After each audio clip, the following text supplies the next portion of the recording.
this sticker. Ooh, they got money. Ooh, they got money. Ooh, this sticker is stickering. Ooh, fuck. Ooh.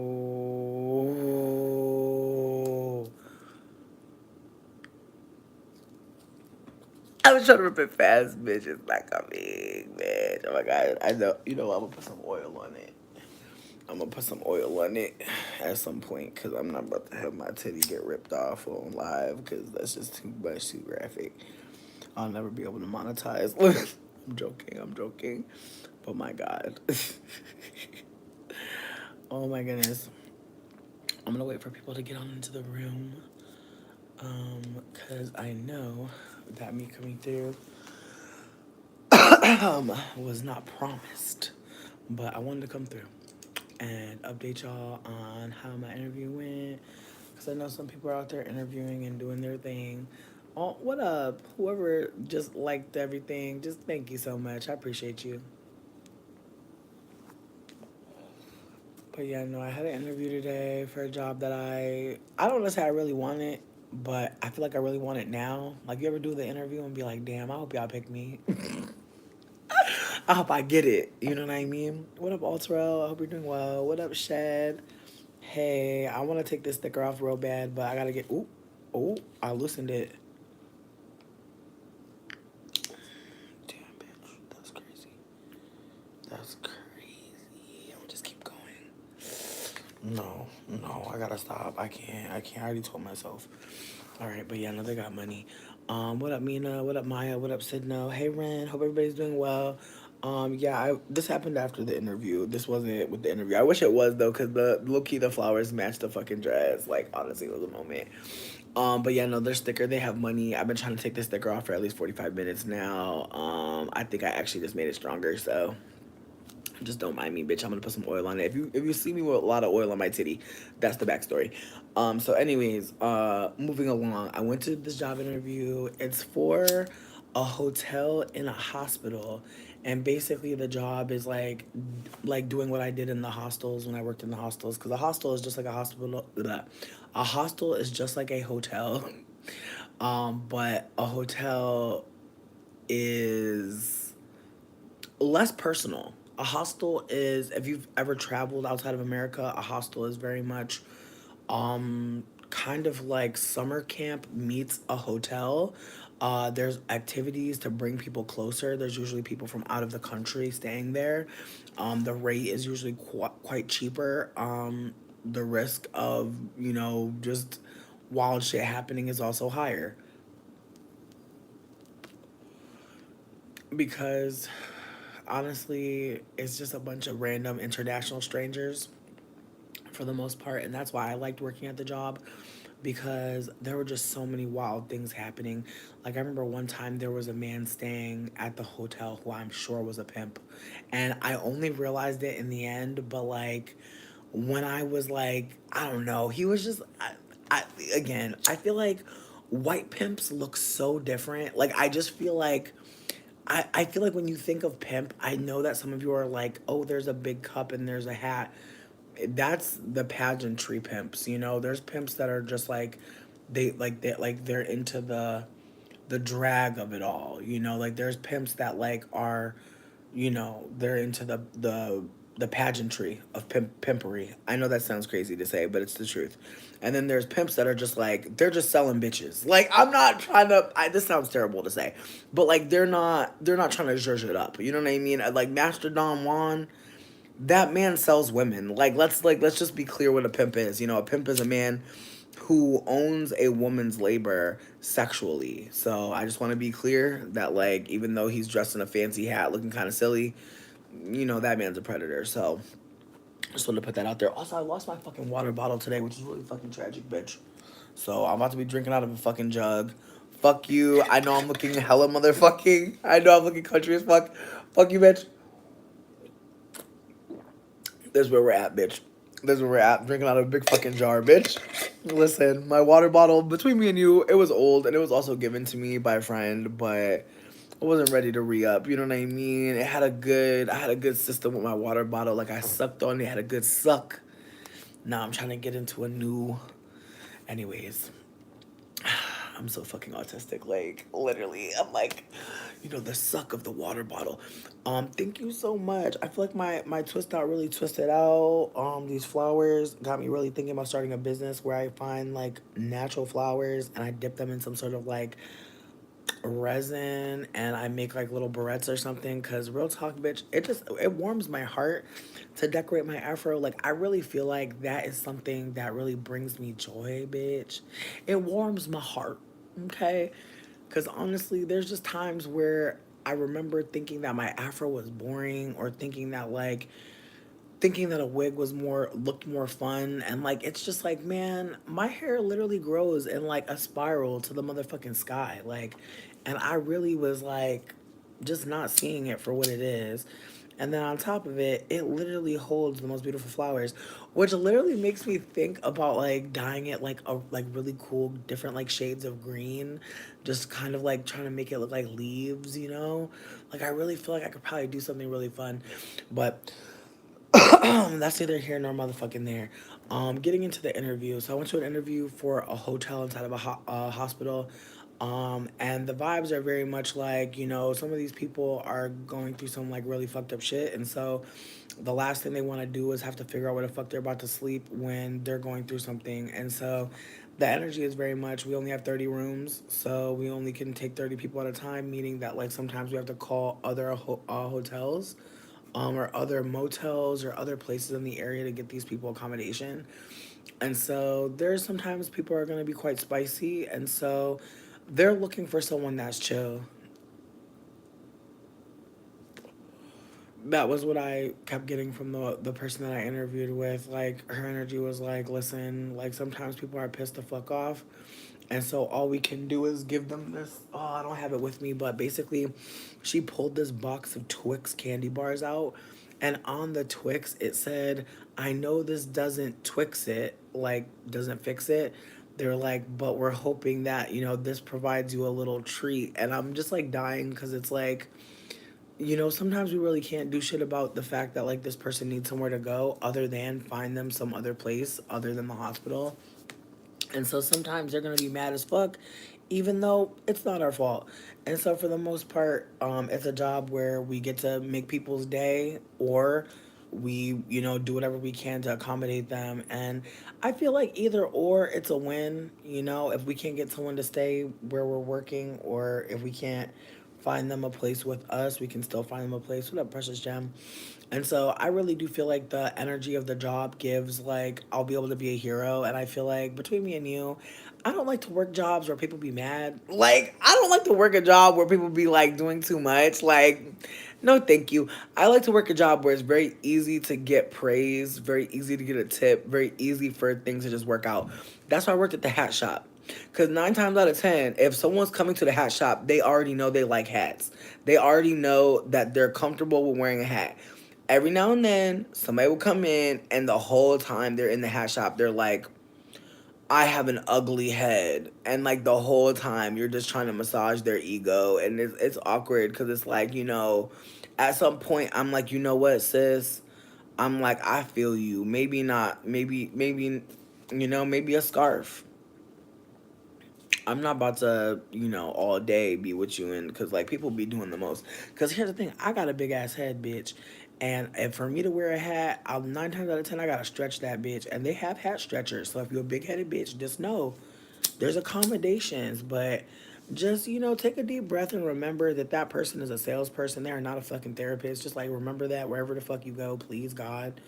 Cause I swear, like some of the people would just come in there and just tell me about having a big head, and I'm like, bitch, do you see my shit? We're twins, bitch. Tia Tamara. What the fuck?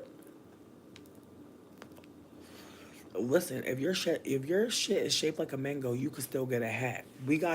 They put like little strips of insulation on the inside of the hat to make it a little tighter. So even if you have a smaller head, because I have a head of size. If you have a smaller head, I need you to know there is accommodations for you. Again, I don't want anybody to feel shame. I'm just saying some people come into the hat shop feeling shame. And it's like, my God, like, here we go. And it's a therapy session. So, with that being said, I don't like to work nowhere where it's a lot of drama. And I could tell from what she was telling me that it'd be drama sometimes. And I'm not going to lie, that is the only thing that I don't like, is that some white lady or some lady of color, you know what I mean? Like, I just feel like it's a very Caucasian hospital. I feel like it's a lot of black folks that work there.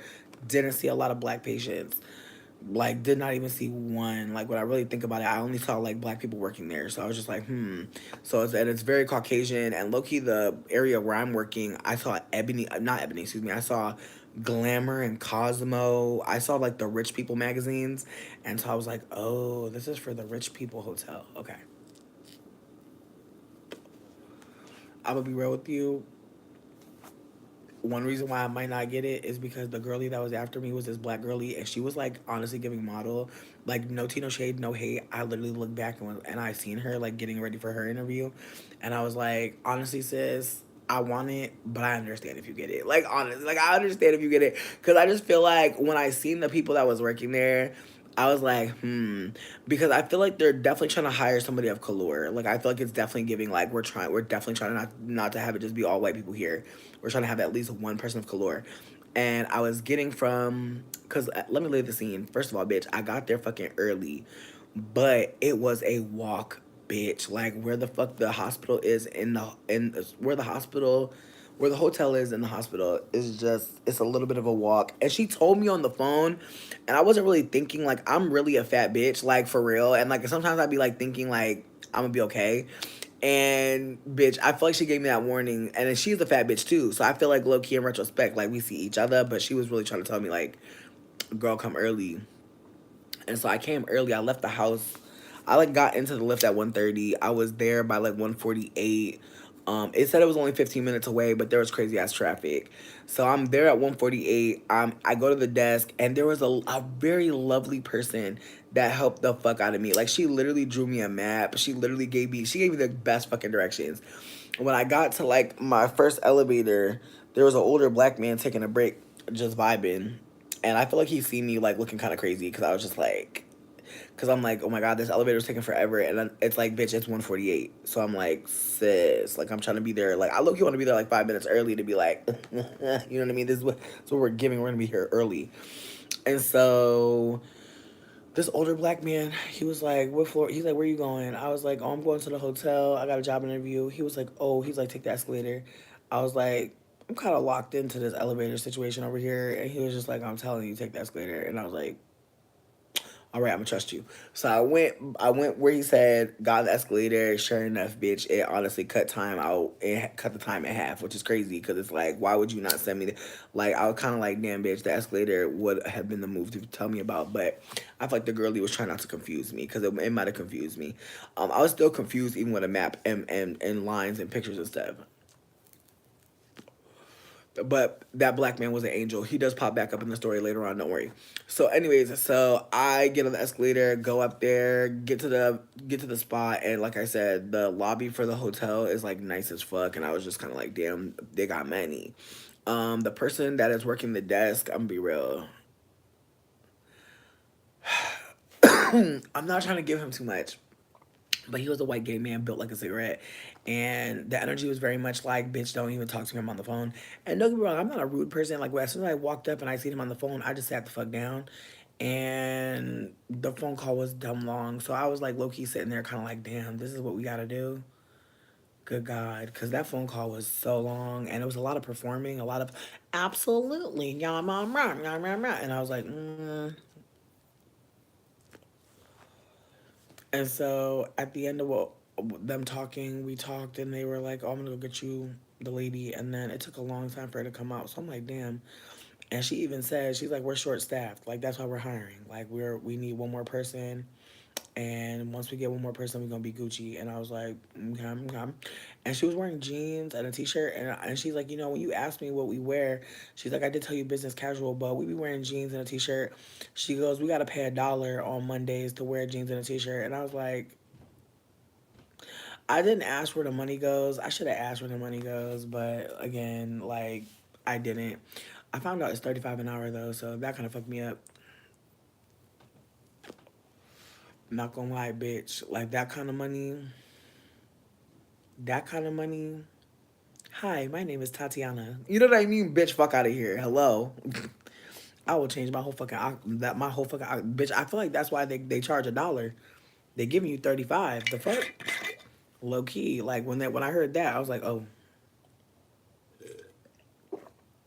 I was like, oh, I'm not gonna act broke. Like $1, bitch. Chris, it's good to see you, but yeah, they bugging out. I know, 35 an hour, bitch, to do the phone. I was like, bitch, bitch. It's one of them jobs that's like ethical. Like they trying to really pay people what they motherfucking are worth. Not a swear jar. I'm fucking crying. Well, I'm not gonna lie. She also like the girly, the manager. She fuck with Harry Potter. Like, and I want it so bad to be like, bitch, do you want to jump J.K. Rowling? You know what I mean? I just want to know because like again, I don't want to work for a turf. I don't think that that's the energy because I was talking about being trans and shit. We had a whole cool convo, but when I walked in, I did see she had like a little Hogwarts nook that was very Harry Potter, but she did have some Slytherin memorabilia too, which I thought was fascinating. I never seen somebody stand Harry and Slytherin. That's Gemini behavior. I don't know. She's just giving Gemini low key. Can you live in the hotel? Bitch, and here's the thing, like, bitch, what do you like? Is a pig's pussy pork, bitch? Come on, like, babe. listen, listen, we got ideas. We all got a lot of ideas.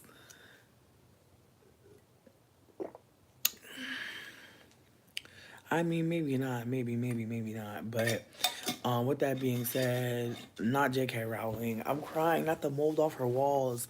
Yeah, no, J.K. Rowling really terrifying me. Like she really thinks she being a woman, like of the world, and it's just like you're weird. But anyways, not done with that on Gemini. I'm crying. So look, me and the lady are vibing. Like she low-key loving me. Like she literally like as soon as she seen me and she seen the ugly ass dress. Also, P.S. The ugly ass dress, bitch, I put on this underneath. And then I tucked it. Bitch, it low-key was giving vintage 1950s. If you go to my Instagram, you'll see like the top. I had it giving bodice, bitch. Like it low-key looked like I might have like figured out some sort of way to give like a fucking cinched waist, some sort of bustier, but it was nothing of the motherfucking sort. Thank you. It worked out. It worked out, honestly. I was surprised. The dress was honestly very ugly, but I feel like if I were to get me a nice corset that's from like the thrift shop or something, and then I like sewed it underneath, I really think it could really give more. Like that dress, in retrospect, she's not the ugliest bitch I ever seen. Like I really feel bad for talking about her like that. I really should put some respect on her name because she really was giving a lot today. Like I really feel like she was giving like approachable. Like I listen to Jill Scott in the car while I smoke my Virginia Slim. You know what I mean? Like that's what it was giving. But anyways, also this sticker is stuck to my titty right now, and I'm scared to pull it off because some of my skin was trying to peel and my titty was coming off with it. So I just want to say right now, when I oil my titty, I don't want to hear anything. Okay, I just stop bringing it up. It's trauma. With that being said, also, the lady was being cool. We was on the, we was chatting, she was asking me questions like, when do you think that you solved a problem at work? When do you think that you were being a rock star at work? When was a time where, and I feel like the only question where I fucked up was when I said that I wished I would have had more boundaries at this one job. It was one of those things where it's like, when was there a time where you learn something about yourself. And I was like, well, I learned that I'm a people pleaser and I have a narc mom. And they were like, yo, my mom has bipolar disorder. So I feel like the fact that they told me about their mom BPD kind of is a good thing, right? And so exactly, all Terrell questions like that. And I was bodying it, but when I said that me and my boss didn't have good boundaries, her energy was like, well, she's like, we be going out to eat and drink and da, da. And so I kind of felt like, damn, bitch, I should have said we should be best friends. Damn, you know what I mean? Because here's the thing. I really am trying to have more boundaries in life, so that's the only thing. Like I know I shouldn't be mad that I didn't lie, but I want this job, bitch. I want this job. Like that's the only reason why I'm really sad. Like not because I wasn't true to myself, or not because I was true to myself, because bitch, I want this job. I will fucking lie to get this job. I don't care. And I'm just mad I said the wrong lie because I could tell her vibe was like, well, bitch, we trying to be friends. And I'm like, whoa. And I was honest with her about how I was more so talking about this man because like I used to work at this hostel in Boston, and there was this black man who was the boss, and like honestly, he was cool for a little bit, but I think I told y'all. I think remember when I was telling y'all that cheating story about my ex yesterday. If you weren't here yesterday, it got messy. It got messy around like an hour and 50 minutes. It got messy in the chat. My not even in the, well, I'm not gonna do too much. I'm just gonna say I got messy. But basically, when I had cheated on my ex and moved out on him, he had told the people at my job, girl, cause I had lied. See, it's all coming back to me now. Bitch, this is how I got caught, like leaving him. I had told my ex that we were gonna do something, but that I was at work and that like I was still at work. Like I kept being like, oh, like we'll link when I, get off work. My plan was to like spend the night with dude and just lie about being at work. Um, Amira, Amira, I did clean it up. I did explain before, like after she said what she said, I tried to be like, I'm just talking about this man that I was working with. But anyway, so I had lied to my ex because I was leaving his ass finally, but me and my new, who was my other, not even my ex, like we never even started, but his name was Timothy. But Timothy came to my job and picked me up, and everybody seen me leave with him, and they already knew that I had a man. So low key, they was in my business a little too much. And then when my ex came to my job, cause he tried to surprise me, bitch, on some, oh, like you don't get off till midnight, but I'm gonna bring you some food. And I was kind of like, what the fuck? Like keep in mind, and I didn't know it was a surprise, right? So he came to my job, bitch. He came to my motherfucking job, which was crazy. And I wanna say he was threatening me at some point. Like he was blowing up my phone. He was like, I'm gonna leave all your stuff outside your job, bitch. And I was crying laughing. And then he went to my job to confirm I wasn't really there, like to confirm I was nowhere near there. And my boss was like this older black man, and he like really shamed me. He's like, why would you do the boy like that? And do. And I was like, he not a good dude. I was just trying to tell him like my side of the shit, but he did not believe me. He was like, fuck you, bitch. And it's like, you're my boss, ho. Get off me. But again, it was messiness. It was pure mess. It was pure fucking mess. But it was my own fault for lying and saying, that's why I don't do that shit no more. I'm gonna say, oh, I'm at my job till whatever time, and bitch, you nowhere near there. Bitch, why set yourself up like that? Don't like just turn off your phone, bitch. Like now I get why people just turn off their phone, because it's like, girl, like where you gonna say you are? And then they pop up, and now it's mess, and now everybody is mess. I had to learn that day, but I'm still gagging, right? But here's my thing. That's his business too, is it not? If I'm playing games and he go into my job, isn't that both of our mess? That's where I'm coming from. Why you want to tell my job about both our mess? Bitch, that's how you know he rich, because he didn't give a fuck about me losing that job, bitch. He did not give one fuck. I mean, he really did not give one fuck. He was like, yeah, girl. But also, did I give one fuck? Because why would I tell him? In retrospect, as an elder, why would you tell somebody that you playing with where the fuck you are not? Like, again, it's just, I was not thinking. I was not thinking. I was being messy. Okay, so I got some mess back. That's it. Anyways, getting back to the interview, she was cool as fuck. She was kind of gagging. I told her about the internet stuff that I used to do or whatever. Like, I mean, I know I still be doing internet stuff, but I told her about Tumblr and stuff like that. I told her about how I be on the internet. Thank you so much. And so her energy was really sweet. Um, Not unethical. Right, he was trying to just get me caught up. He was trying to get me fired, bitch. Like, let's be clear. He wanted me to lose everything, bitch. He was like, oh, you about to leave me? Like, bitch, he was so toxic. But in retrospect, I just feel like, I don't know. I can't even imagine that. I can't imagine that. But again, our relationship was not good for a long time. And I was just staying for the resources at some point. I feel like even last night when he came in, he's like, I miss you so much. I was like, I can't say I miss you, girl, but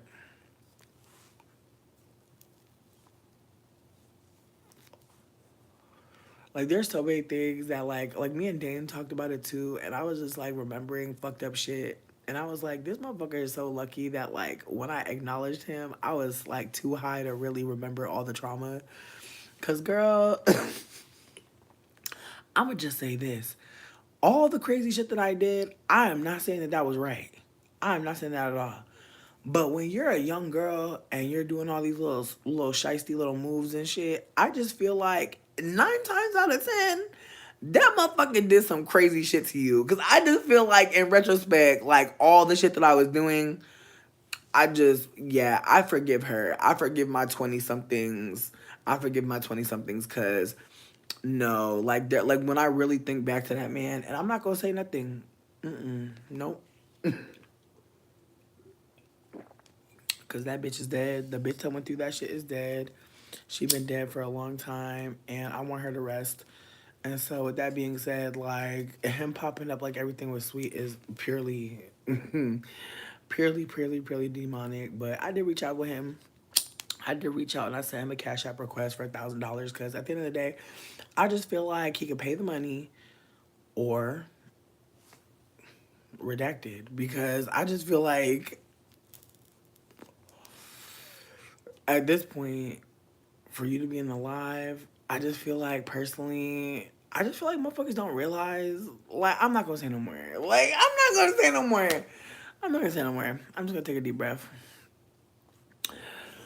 I'm just gonna take a deep breath. And one thing I'm gonna leave you with is if motherfuckers is bothering you for 1,000 years, 1,000,000 years, I pray you harvest their energy for your own fucking win, cause that's my energy right now. It's like the way that motherfuckers in the chat being like he's stalking you, and I'm dying, and I'm laughing. Oh, we're talking about last night, baby. What up, anime? Hope you're doing well. But we're laughing, but it's like, babe, it's been 12 years. This man has a child. This man has a child. I knew he was married. I did not know that he had a child. So now I'm sitting here like, and you and your wife be watching my lives, and she got a baby, and y'all got a baby. Okay. Again, it's the way I'm gonna need that $1,000 or redacted, cause it's the way you fucked that bitch in a swamp and really didn't give a fuck how that broke me. Like, I'm not trying to do too much, but that shit had me fucked up like on another level because of some other shit. Like I really wish I could tell y'all the full tea because there was some other shit on there's some other shit like that's going on with it, but I don't even want to go down that road. I'll just say I was like something was revealed to me before I found out that they fucked, which is why me and her never fucked. And when I found out that he had fucked, I was like, oh shit, this is some other shit.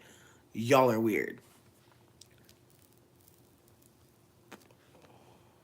Heard you. You were definitely minutes from that tea, honestly. Not your joint broke. Oh my god. You got some toilet paper? Just lick it real good. For real. Or one of those papers, where it's like the last one, the emergency paper, you could use that. If somebody around you got a cigarette, you could dump out all the cigarette part and then slide the white cigarette part over the broken part. Bum a cigarette. Bum a cigarette. Or bum a... There's got to be somebody around you. Is somebody feeding the birds? Is someone covered in birds feeding the birds? She has papers. The two conquistadors sleeping together part, you got me crying. A non-poisonous leaf. Not Chris! Oh my fucking god. You're funny as hell. Nah, I'm a lone child. Kira, thank you for bringing us back. Me too. But that's the thing that got me fucked up. I sent him a whole message. I was like, bitch, not you been seeing me struggle for 12 years. Like, that's demonic. Like, girl, not one girl. And gonna have the nerve. The last time we really talked, gonna say, oh, well, Bianca thinks that you're mean for not saying happy birthday to me. Girl, you could have sent me some birthday coins. Some cointadas. Like, where are the cointadas? That's where I'm at. Oh, bitch, I already did. Bitch, here's my thing. Fuck me messaging him. He be in here watching me. Fuck that. I just feel like no. Like I feel like here's the thing. Here's the thing. If I would have never known all of that, then I wouldn't care. I was not messaging him for literally years. I literally looked at the chats between us, and they were so bizarre. Oh my god. Listen again. I don't want to put too much on love spells, but my god, I'm so shook. I'm so shook. But and then also why his best friend was stalking on my fucking page today too, and I messaged him too. I was like, hey lurker. Talk about some what's going on. Girl, you tell me the fuck. Are y'all doing fucking triangulation spells or some shit? What the fuck? Cause I'm not going back to Boston, girl. That's never happening. Not what's new and bitch you did a spell. Bye.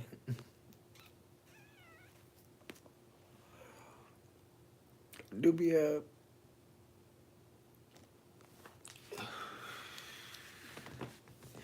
I just pray nobody else getting haunted by the dick. That's all I gotta say. That's all I gotta say, okay? That's all I gotta say. Boston is boring as fuck, and it's high as hell, and it's white as fuck, and it's cold as fuck. Like, it's honestly not cute. Bitch, as soon as I get a closed toe shoe, I'm gonna have to put them in the shoe. Bitch, I just feel like, again, I just don't, like, as soon as Kara was like, I wonder how long he been watching. Bitch, 12 years, ho. Gotta be.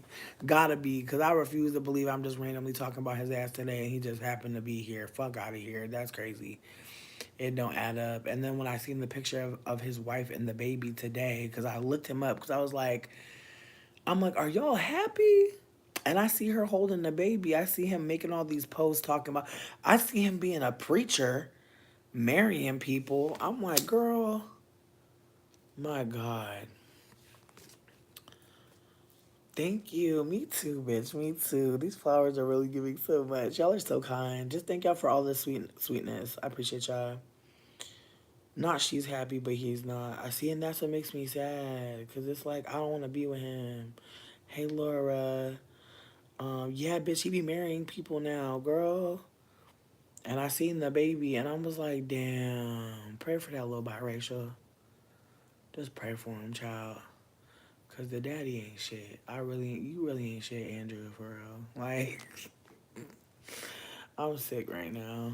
I'm so sick. Ooh, this motherfucker know my PayPal. He know my Cash App. He know everything. Like, that is so sick. And was just chilling up in here. Mm-mm. White people are demonic.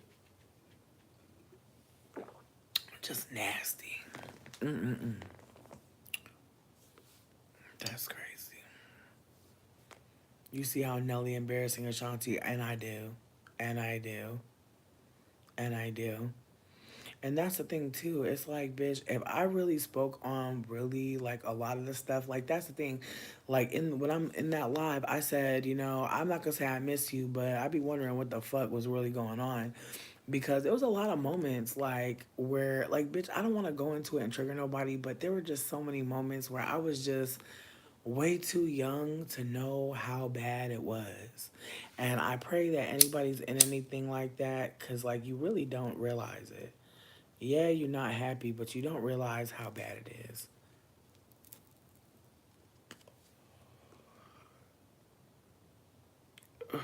Nelly in jail, right, for selling boonk. I think so. Nelly was selling some boonk and got caught with some of that pink cocaine. Mm. Okay, Blue Star, you better come through. Not Ashanti probably focus on the baby, and that's the thing. It's just like I just feel for the girl because it's like I can't imagine this man got a whole baby with another woman and he's still watching my fucking lives, bitch. That is wild. And I'm not trying to diminish myself, but bitch, my God. I feel like some of y'all are, you're grandfathered in. You're like, what's gonna happen next? I don't know either, bitch. I don't know either. But my God, like, and I know he rich, bitch. And I know he still got money, bitch.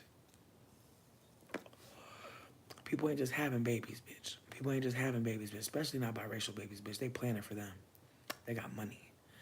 Good God. And that's the thing too. I think the baby little as hell. Like I think the baby not even two, bitch, which makes me sad as hell. And he probably missed being child free and shit with me, but my God. Mm-mm. I'm so grateful me and Dane don't want no kids. I'm just so grateful we never about to do that shit.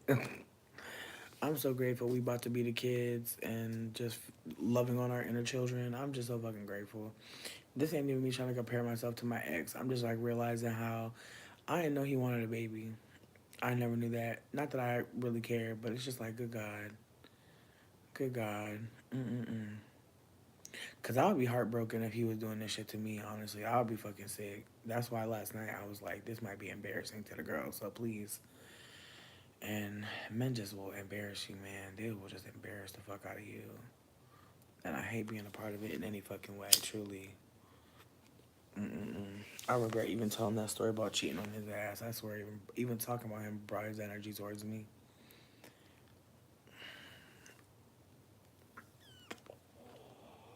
Doug Doug, praise God. Praise God. Praise God. I love to hear it. Why men be ready to move on when their baby is two and under? That part. He said they both be watching, which I think is weird as fuck. I don't believe him though. He be lying.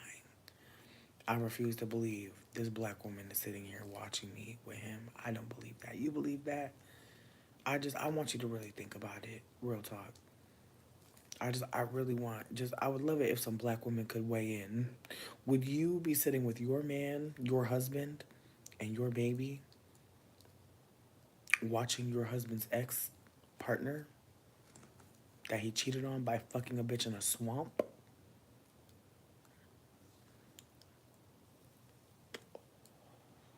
Thank you, Nima. And Loki, last night when somebody asked if they fucked in the water in the swamp, bitch, I swear to God, I watched that. I watched the replays of the lives at this point because I don't be cringing as much now.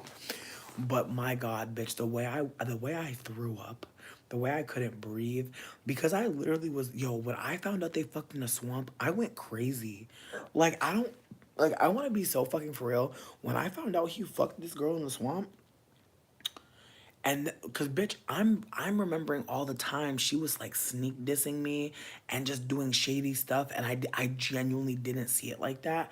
Like I genuinely just thought she was a weird Gemini, like biracial bitch with a white dad. I really just thought that's what it was. I was like, she got a white daddy who a cop. She not gonna be okay. You know what I mean? Like that's really how what I kept thinking to myself. Like she got a white daddy who a cop. She be hiding that she smoked weed. Her daddy like a narcotics director.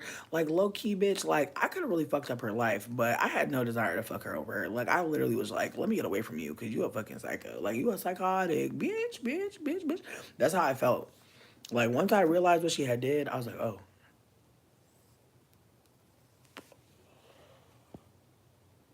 we don't know what story he told her, babe. You're not wrong.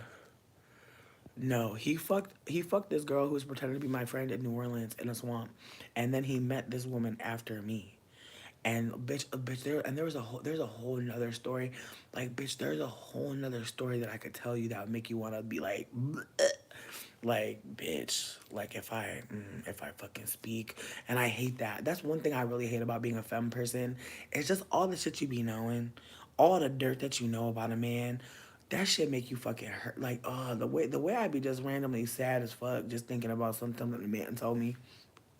Just a man could tell you something that really devastates you for a long time, and I really didn't think that until literally just now when I thought about how there are things in my mind that I'll never forget that a man has told me for no reason, for no fucking. I didn't need to know it.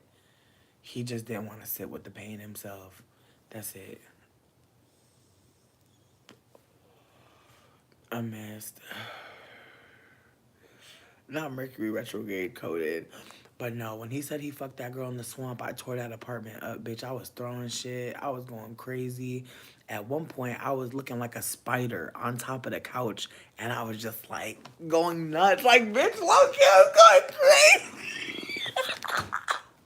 Cause I'm like, you fucked this bitch in a swamp. Cause the way he said it, the way he admitted it, as like a way to like hurt me, and I literally lost my mind. I literally beat that man's ass. A spider, bitch. The way I was, bitch, the way I was hopping, bitch, I was going, bitch, I understand the term hopping mad, bitch, because I was literally not standing or walking, bitch. I was bouncing off that shit. I was not okay. I was not okay. I was so angry.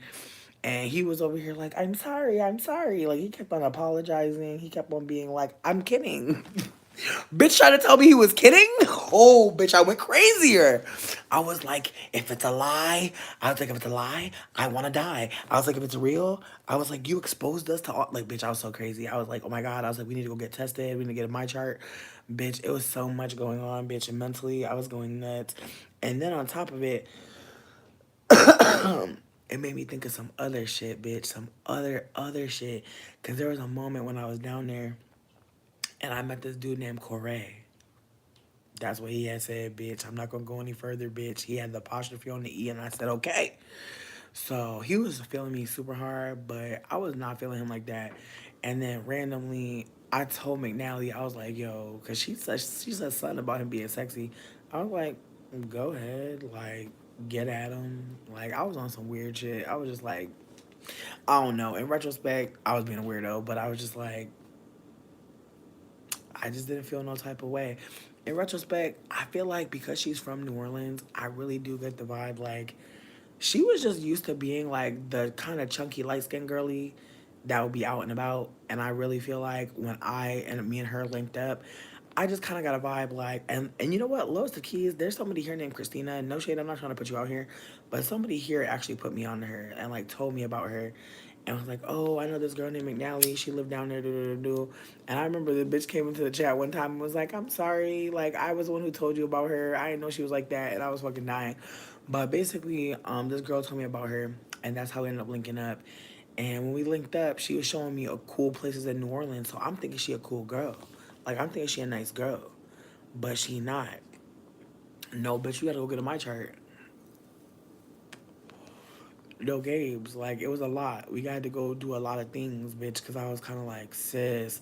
Because again, she done told me some information about her firsthand. Like, firsthand, bitch told me something about her. So I'm looking at him like, did you use protection? Like, girl, what the fuck? So it was a lot of layers to like why I was fucking so fucked the fuck up about that situation. But then at some point, like I said, once he told me that he had cheated on me, he gonna try to take it back and be like, I'm joking. And I was like, no, that's why I ended up calling her. Because I'm just like, the bitch, like, because again, the day before I got robbed at gunpoint, I know this story's crazy as fuck. I know. But the day before I got robbed at fucking gunpoint, me and her was chilling all day. And the vibe felt off, to be honest. And I low-key didn't tell her that I was moving away. Like, I low-key had already felt like our friendship was kind of dead. So I didn't tell her I was moving. I had planned to just take a cab to the airport and just fly away, bitch.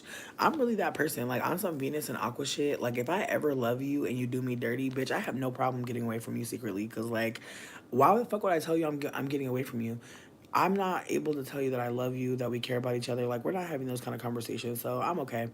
So, anyways, I literally had made the decision to not tell her I was literally flying back to fucking Boston the next day. And so we chilled all day, and she was being kind of stank to me, honestly, the whole day. But I didn't care because I already knew what I was going to do. So, randomly, we was all in the pool. Motherfuckers wanted to go drink or something. And I said I was going to go home. And they were kind of annoyed with me. They were kind of shook. Like, I could tell, like, when I said I was going to go home, they were kind of like, you're going to go home. They weren't treating me very kindly though. So my energy was like, why would I stay here? Y'all are not being very nice. So I said, yeah, I'm gonna go home.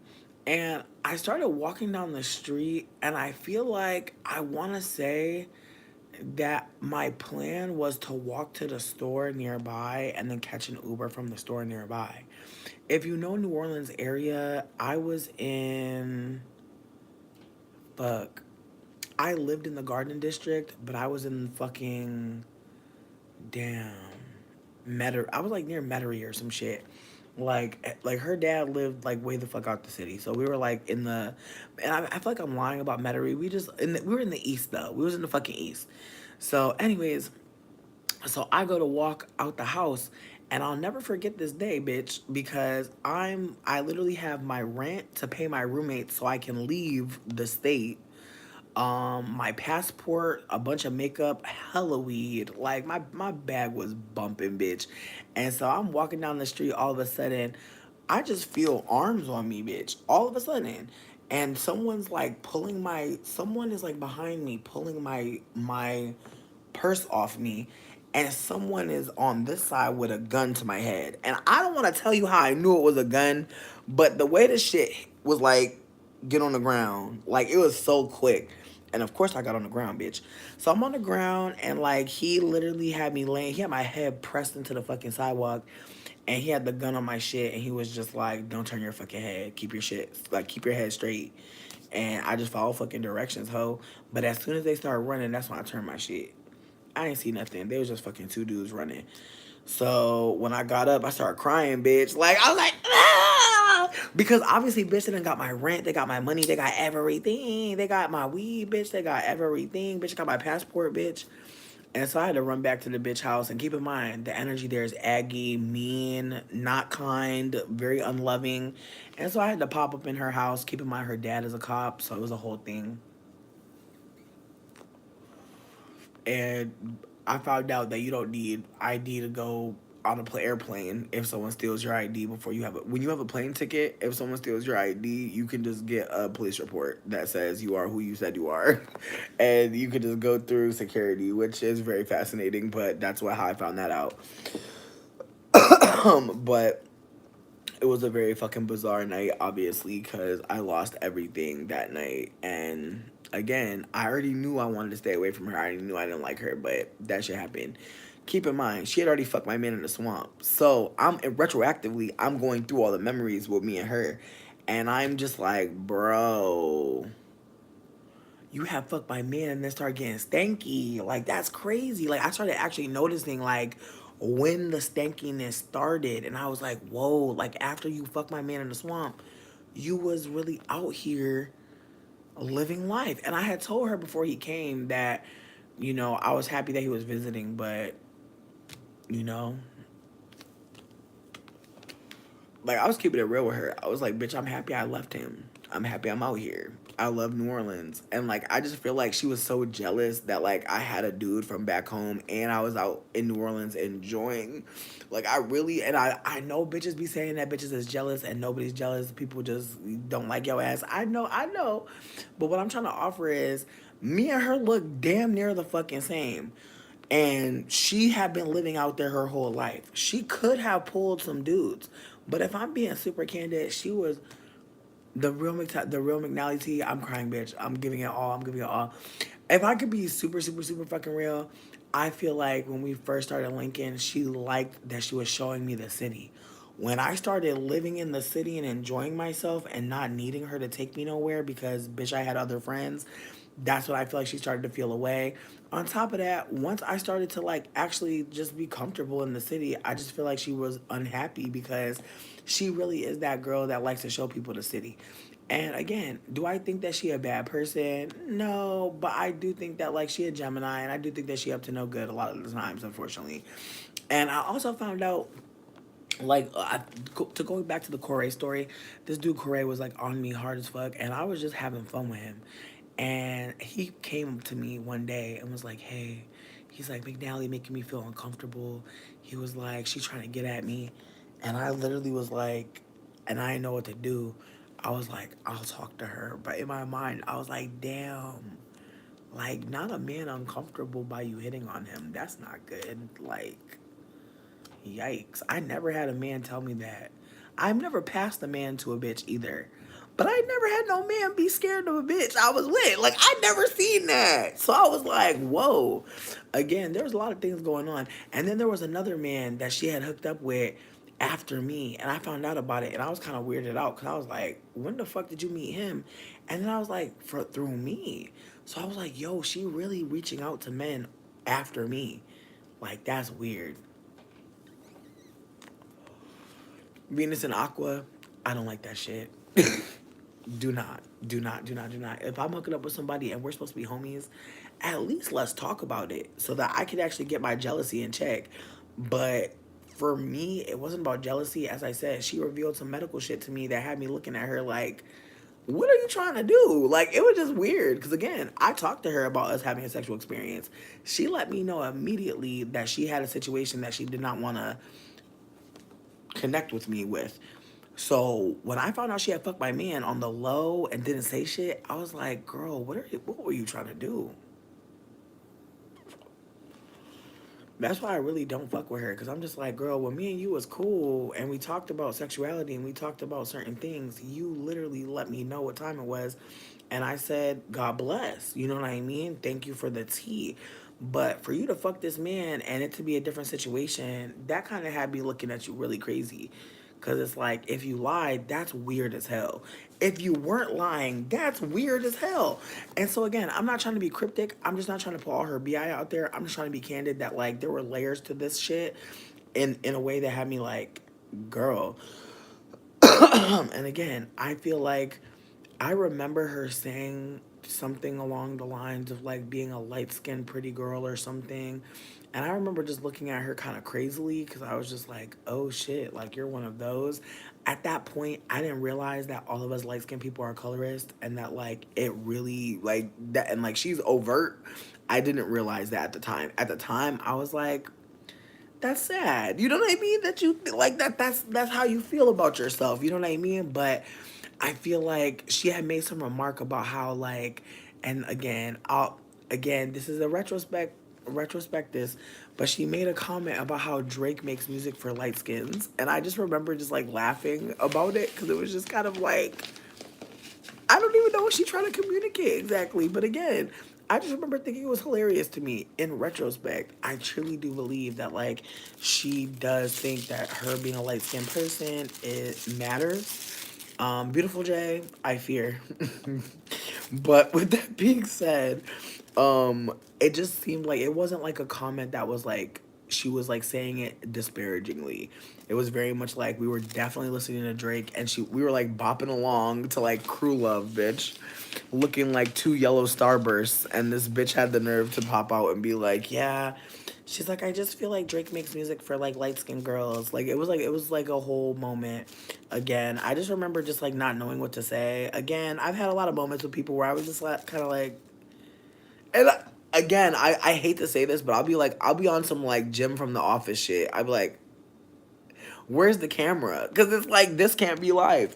Again, I know that's not appropriate to be operating like that, but at the time, I really did not know what to say.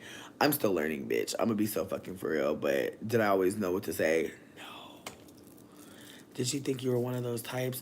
I think she thought I was one of those types. However, I think that the more I like was candid with her about just my own identity and my own realities, like I think that we realized we were very different. Cause like here's the thing, she has a black mother, and I think black mother biracials are different. And I don't mean that to be shady. I'm not saying that they're any less biracial. I'm just saying that like they're socialized differently, in my humblest opinion. And I feel like because my mom was cosplaying as a black woman, that is why I was socialized differently than a biracial with a white mother. So there's layers to how you're socialized as a mixed person. And so I truly believe that like her living full time with her white dad, I do think that she was trying to be dark white, truly. And I feel like some of y'all know biracials and light skinned people who want to be dark white. And I feel like that's a politic. And I think depending on, you know, when you're watching my content, you may be like, bitch, you were trying to be assimilating to into whiteness or whatever the case may be. And I'll hold space for that for sure. Cause I think that again, like I wasn't raised by anybody, but I was colonized and I was experiencing anti-blackness, and I think my cope was like if I'm in white spaces, I won't experience overt anti-blackness, or if I'm a token here, or if I'm one of them, in terms of like one of the people of color. And I feel like it goes back to that thing I was saying about being a fat person. I feel like when I was the only fat person in the room, I was experiencing less harm I felt. And so there were times where I felt like, you know, being the only means like I'm not going to have to experience as much harm. In retrospect, it's more that there's no one to like communicate with me about all the harm we're collectively experiencing. And I feel like that's where I'm at now with like being in certain spaces. Like it's not that like less harm is happening, it's less people are talking about it. I mean, I feel like Meghan Markle teased for sure. And I also think, again, like when I moved down to New Orleans, I was around black people. Like I feel like if y'all have watched my journey, I feel like once I hung out with McNally, after I came back and went back again, I started living in a collective house where it was mostly black folks that I was around. It was mostly black and brown queer people I was around, trans people. Like when I was around McNally, that was my first time ever going to New Orleans, period. And so I didn't know where to be. And so in that blush of my life, I was living with these two white women. I was I was living next to Tipitina's. If you want to do a little Google search, I was living like near Elysian Fields. Like I was living in a cute ass little neighborhood, and like again, everything seemed really cool until I got fucking robbed at gunpoint, and then the white bitches was mad that I was moving away, and it's like I can't afford to give you money I don't have. I was just robbed at gunpoint, and they're trying to treat me like I was being a scammer, and it's like, bitch, I don't know what to tell you. Like I had the money and I was robbed at gunpoint, but they was really trying to make it seem like I couldn't leave the state, and I was like, that's bizarre. But yeah, no, one of them was cool as fuck. They're like one of the white girls I lived with was cool, and she wasn't being a weirdo. But the Russian bitch, I lived with this one Russian Ukrainian bitch, and she was fucking demonic as fuck.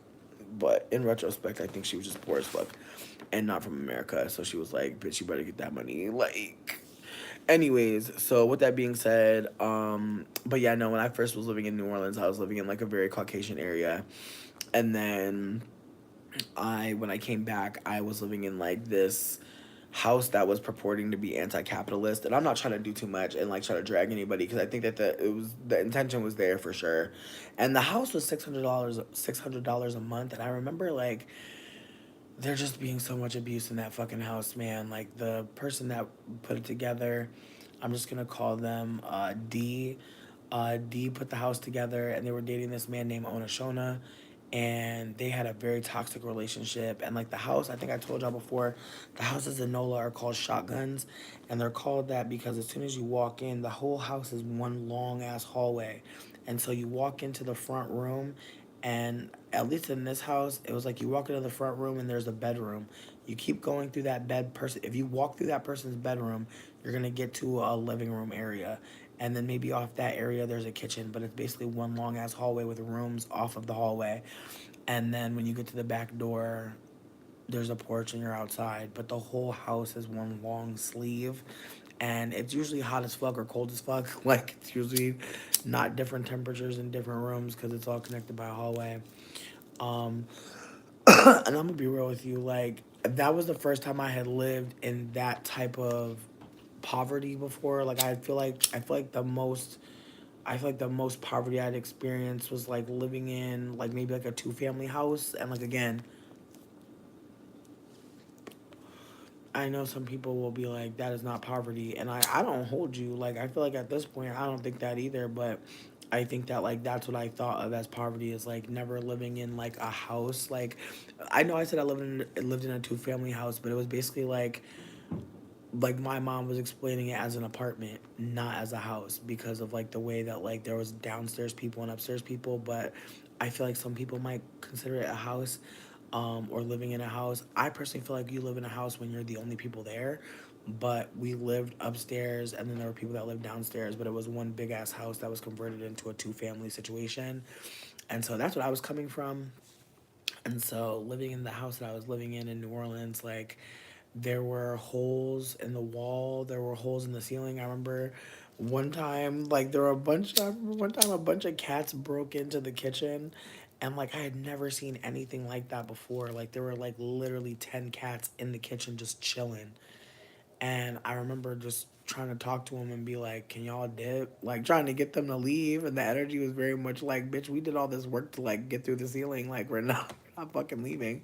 So that was fucking wild, and like just the ways that the kitchen looked, it was very scary. Like it was just very unsanitary vibes, to be honest. Like there was just not a lot of people taking care of it. And like me and Jody had a convo one time where Jody was like, "I'm not fucking punk," and I just remember thinking to myself like, yeah, I mean neither, but like I'm too poor to move, so like I'm gonna just keep doing what they're doing. Not a rat from the ceiling opening. I don't feel like we ever had a rat. I genuinely don't remember any rat situation, but as I'm explaining this story, we had a cat infestation. So I feel like it makes sense that there were no rats. There were a lot of cats. And I want to say that when I moved down there, I was leaving my ex, and like I moved down there to be kind of like liberated, because again, I think that like getting robbed at gunpoint, moving back in with Andrew, and then him telling me that he had fucked this girl who I just got robbed outside of her fucking house at gunpoint. And I'm like, all of y'all are flaw, all of y'all are ops. And so when I went back to NOLA, it was on some like, I only had to pay 125 a month to rent this room. I had a pile of wood in my fucking room that I was using as a table. No, you're good. Yeah, no, that's when the cats came from the ceiling. Absolutely. There was a person named Ribri, and like sometimes they be in here, but they slept outside in a tent because like they had had some like housing trauma, and so like there was somebody that slept outside every day. There was a bonfire back there, and Ona Shona, I think I told y'all he was in a relationship with the person that kind of set the house together, who was a Leo. Like the person who put the house together was this Leo person, who was like a performing arts person, and so they were kind of like always like, yo, I seen some wild fights. Like seeing Leo people fight is so fascinating. I'll never forget this one time. D like threw a deck of tarot cards at their partner, and the way that the deck exploded, it was very picturesque, but it was just kind of like, my God, like imagine fighting with magical tools, yo. The queers be having the most wild fights. Like I'm telling you, when gay folk be fighting, I'd be like, my God, like the fights be like Sigourney Weaver, like acting.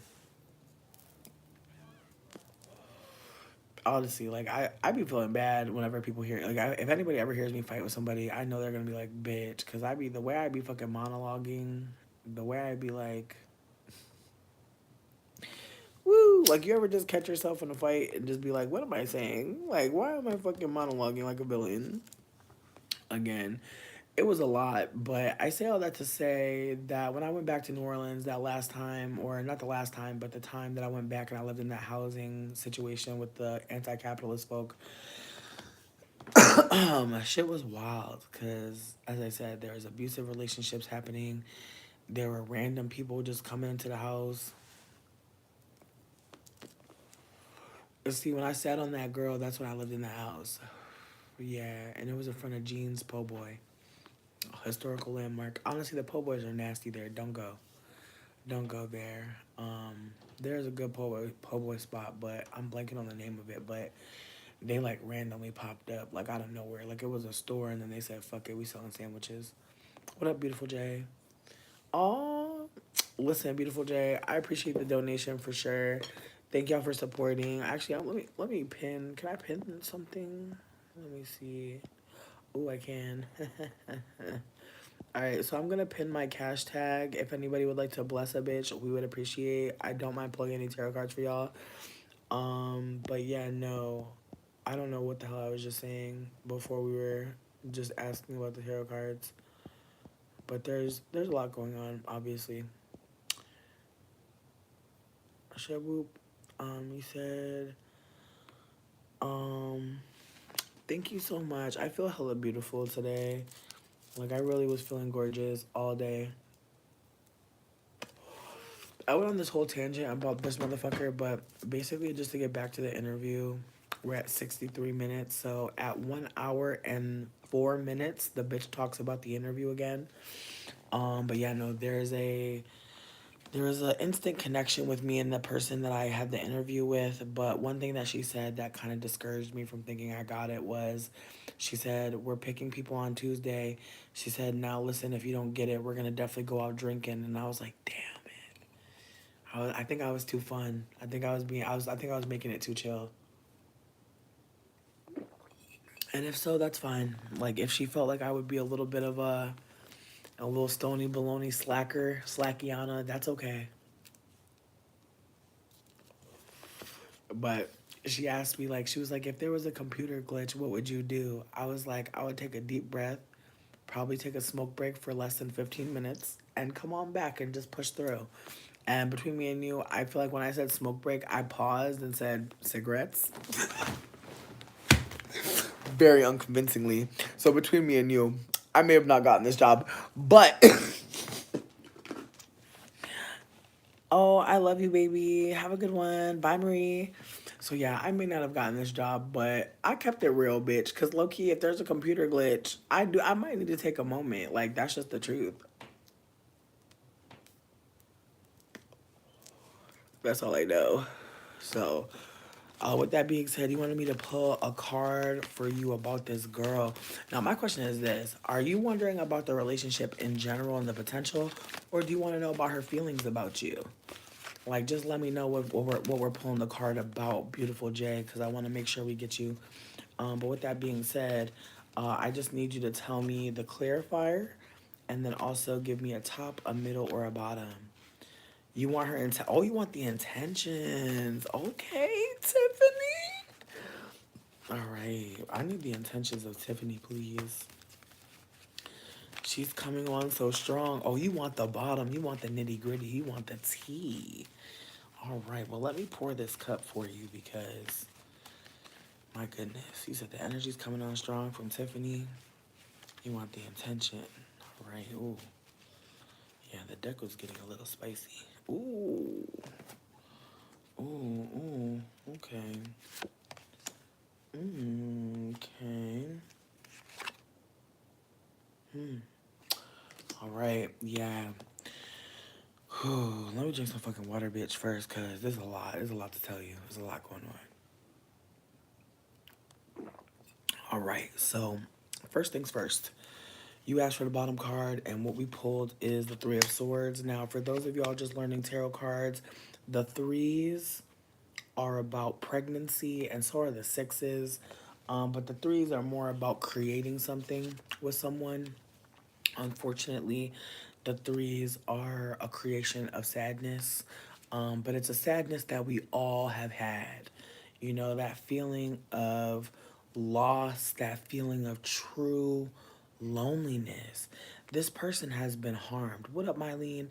They have been harmed by loneliness. They are extremely depressed. They are extremely lonely, or at least they were before they met you. But this person is coming off of a heartbreak, and I'll say that the car was turned around, so maybe there's a desire to kind of doubt the feelings or go through the feelings. Yeah, she's gone through a lot, babe. And so she wants to change the story of her life. She genuinely wants to have a new love in her life. She does not want to feel this pain. It is hurting her. And the fact that you know about the abuse means there's already been a trauma bond. So just be careful, beloved, because it's a lot. I got the Knight of Wands facing you. A Knight of Wands want to be a hero, want to save somebody. Um, and it's looking right at you, so you may already know about this.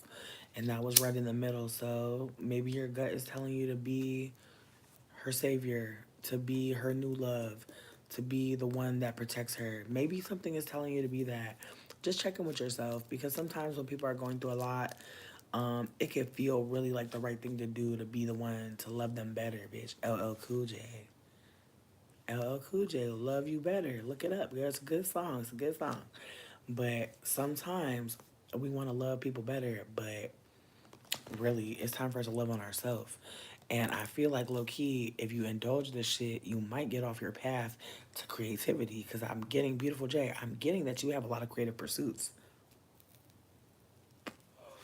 I'm getting you actually have something to work you're working towards. That is either like some music, some art, just there's writing, there's a pen, there's like you have shit going on artistically. And it can be fun to maybe indulge love in this way, but it's not love. It's really not love. And I know that it can be so exciting to go towards that, but please pour into your passion. The knight, the knight is really a protector. Okay, the knight is a protector. They're trying to say protect your creativity, protect your confidence, protect your peace. And that's why you've been so fucking suspicious, because you're like, is this gonna fuck me up? It is. It is. You already know. Nine of Wands right on top. Okay? I need you to look this card up immediately. Nine of Wands is about staying strong. Staying strong without ego. You don't have to drag the shit out of her for this. You don't have to make it seem like, you don't have to drag her for the exes that did that shit too, or the other people that did that shit too. You don't have to, don't do that. You don't have to be nobody protector, nobody guide. Um, it's not giving that. That card was upside down. It's giving low key. It's giving you know exactly how little energy you have to give to that. And to be honest, I love that you asked to pull the card because I feel like the advice is very much something that you already know. You already know that it would be a battle. The Nine of Wands, very fucking serious card. That card is very much like, I could still, I still got a little bit more fight left in me. This card turned around is very much like, oh, I don't got it. I don't got it. I really don't got it. And like not playing with people, not wasting people energy, not wasting people time. That's why y'all not aligning for real. Because you're in your era of, I don't want to play with nobody. I just want to be loved. I want to get loved. I want to show love. I want to be loved. But I don't want to be playing with nobody. I don't waste nobody's time. Like you're waiting for love just for you. Stay strong, friends. Stay strong. Nine of Wands, very serious card. That card is about weathering storms and saying to yourself, I got more in me. I got more in me. And from what I'm getting from you, you don't got more in you. So please don't play like you do. Please don't. Please don't. Again, the relationship is not coming from a space of uplifting and goodness. It's really just trying to get somebody to do life with, cuz it's been hard, It's not even just the abuse. It's just also the way that after somebody harms you in a romantic relationship, that desire to just start over can be so overwhelming. Like, I don't want you to shame yourself for even wanting to be in a connection with somebody or even doing what you might have already done. I just want you to know that it's okay to tell people, you know what? I was moving out of scarcity. I was worried I wasn't going to be loved again. I was worried I wasn't going to be lovable. Maybe you are too. Maybe we should just be friends right now. There's a part of me that feels like when you see the Three of Swords, you really want to just remember that we can all feel like this. That's the best way to get through the Three of Swords is we can all feel like this. We can all feel like, damn, who am I? Like, I feel like that's another thing too. Like when we go through a heartbreak, isn't it wild how we lose our identity sometimes? How being with somebody can really stop you from really being with yourself to the point where you feel like an alien moving forward. I really feel like that's the vibe I'm getting. I feel like that you can see her halo. I think you can see that she is such a worthy person and so lovable, but I don't know that she sees that just yet, and you showing it to her might just be a drug. I think some people don't see it like that, but some of y'all are pushers. Some of y'all are really the dope man to some of these people. I hate to say that, but love addicts, love addiction is real. But also energy vampirism. And also fucking touch starvation. I'm just saying, like, it could become a situation where she becomes addicted to you and that can become something.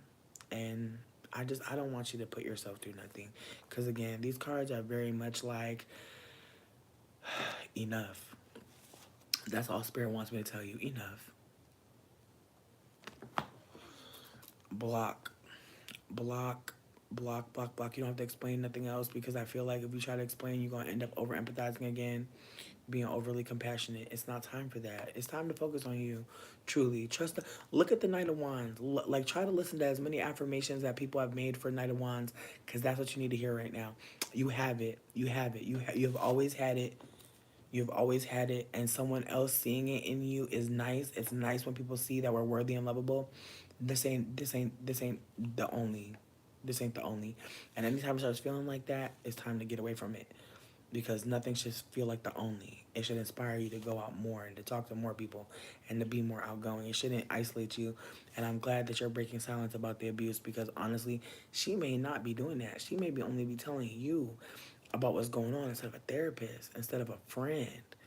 Like, the fact that you know as much as you do is giving trauma dump. And so I just want you to know that you are worthy of connections with people that don't feel like you have to save them and rescue them. Relationships are not about being rescued. It's not about that.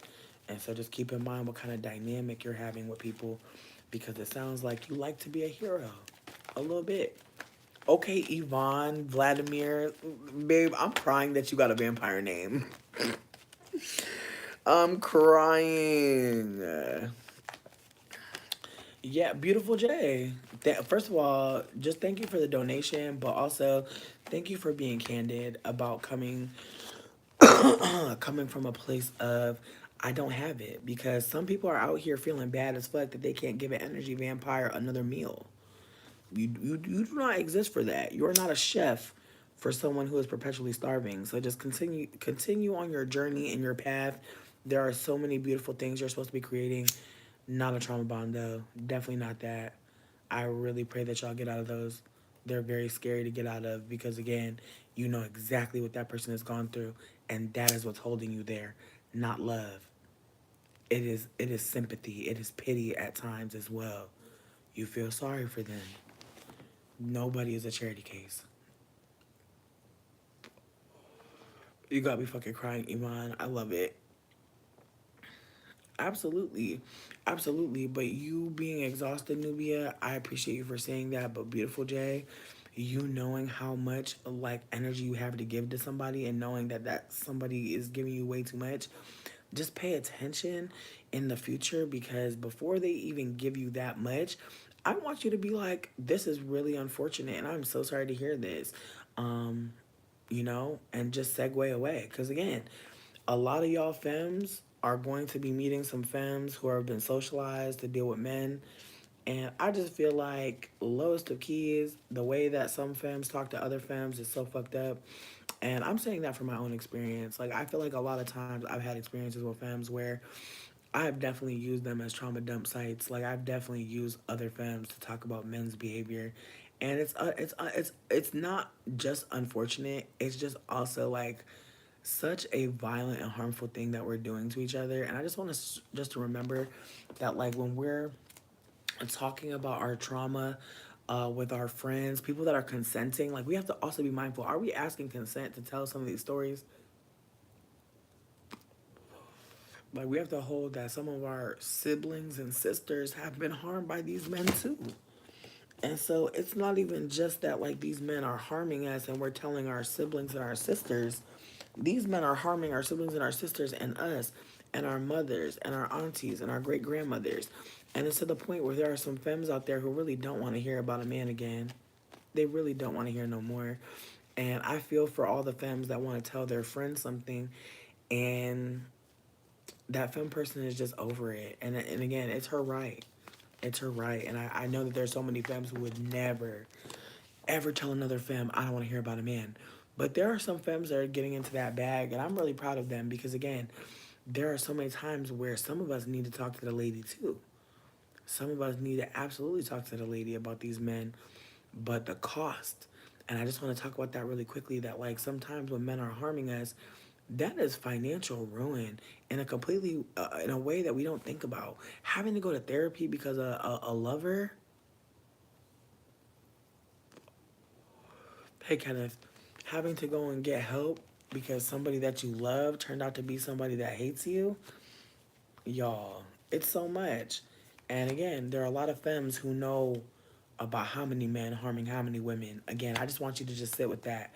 That living in your head rent free is a story or 12 about men. And it's a trickle down thing. Patriarchy puts women in a position to harm other women a lot. Yes, it can take years to heal. And then it's like, what is healing really? Because my ex just popped up over here and I'm over here remembering 12 years ago of pain. That's not okay. And but again, that's the world we live in, where like, once you give access to yourself to a man, who knows? But it's so tragic because there's so many women that I know who I can tell, like, and I was talking about this too. Like, when you're a fat femme, especially a fat femme of color, and you have a boyfriend or a husband or a man, period, in your life, that is a badge of honor. And I feel like we don't talk about that enough. How, like, people do see you having a man, especially if you're not a conventional beauty, as like a signifier that you are that girl. And I think about how older women have always felt that at no matter what size, and just how like it's more pronounced the more marginalized you are. That if you don't get a cis man to like what protect you, and how many femmes are being protected, it's shit that like that blows me because it's like man, like the way we're socialized.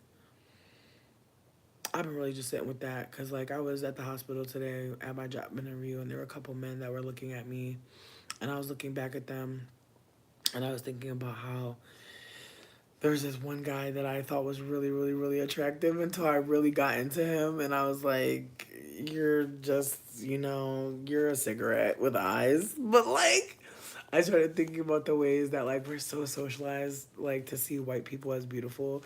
Like even when a white person looks very like whatever, like there still could be something about them that just makes them stand out, and it's just like such socialization. It's not like actual.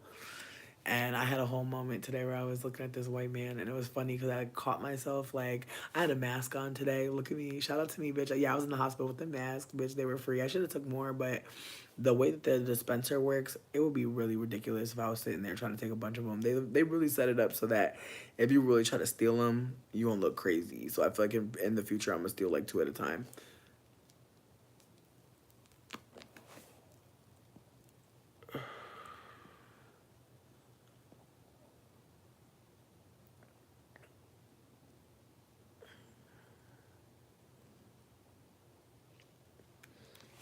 I mean, you really never know. You really never know. I feel like it's really hard to be connected to a man in general. As you saw, a man I fucked him. I That man was like my first actually. Like that was my first partner. Like I actually lost my virginity to that man who was in here with his wife. So I just want to be candid that like there's layers, to being connected to a man and like how deep it is, but I do think that like there is a Mercury retrograde happening that is so profound and whew, yeah, just y'all stay safe. Stay fucking safe because man, and I'm grateful that I'm connecting with someone that can hold that like my ex contacted me and I could tell and someone that I feel safe enough to tell like just how wild that relationship was in its totality and just be met with like the appropriate reaction. Like cis men, like I swear, sometimes you tell a cis man something a cis man did, and the way they just look at you like so, should be making me fucking sick. Um, but yeah, no. Does anybody else want a card? Let me know. I'm down here to chill for a little bit longer. I think I'm gonna go get another drink. If anybody wants to take a bathroom break or a wellness break, let me know. If anybody wants to read, again, the readings are free. You can donate if you want to. I'm still learning the tarot. I'm still learning more, so I'm not about to charge nobody to do the reading. So, like I said, until I get stronger in my reading skills, I feel like I appreciate dinner. I appreciate tips. That's nice. But outside of that, like I would never think to ask anybody for any kind of set amount because again, I never know what tarot card readings are gonna mean to someone. I know for me, when I get them, they're really nice to sit with and to chew on. But I really think it depends on the person. Like for some people, our reading is worth a lot. For some people, our reading is worth a little bit. Again, it's really not about for at least for me and from where I'm coming from, it's really not about that for me. It's about someone just giving me access to their energy. Nubia, yeah, I just got your text. I thank you for sending it. My phone was acting fucking weird as hell, but obviously I was also trying to get to this job interview. But I'm going out tonight for you. I got you.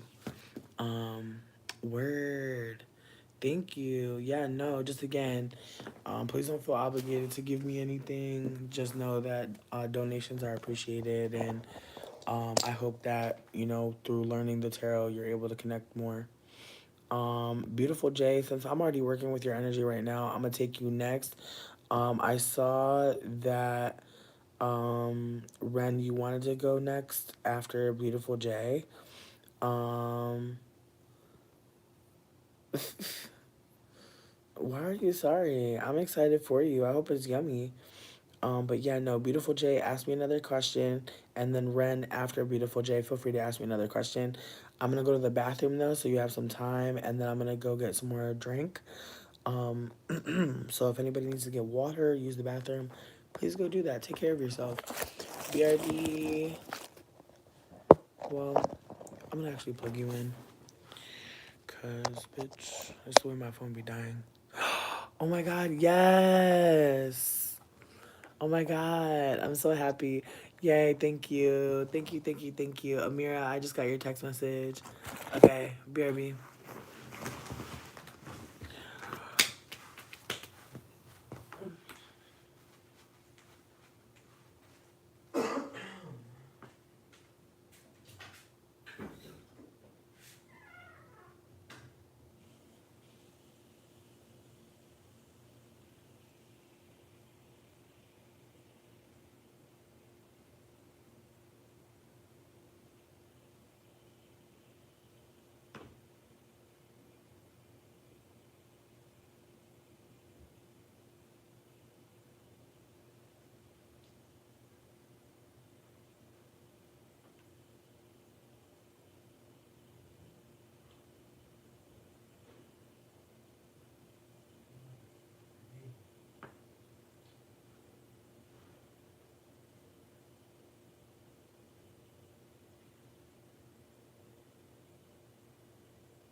Wow, wow, wow. Yo, I'm not trying to be dramatic, but remember I told y'all that sticker was not coming off my titty? Why is this happening? Like, why is the sticker that strong? I want to fight so bad. That is crazy as hell. Like, bitch, I'm telling you. It's the way I be going through shit for no reason. This is my new favorite hoodie. I'm gonna wear it all the time. I just want y'all to know. I just want y'all to know this is my new favorite. It's my writer.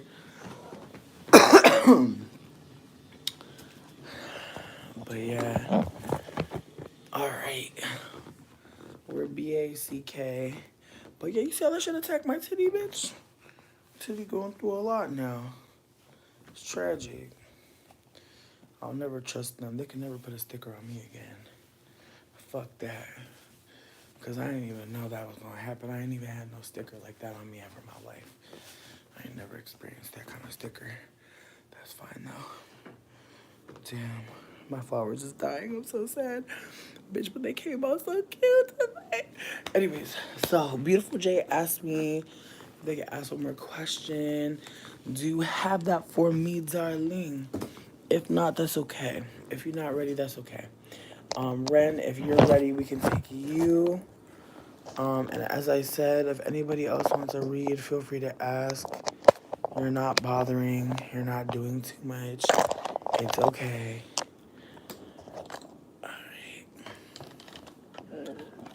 Does your ex want to contact you?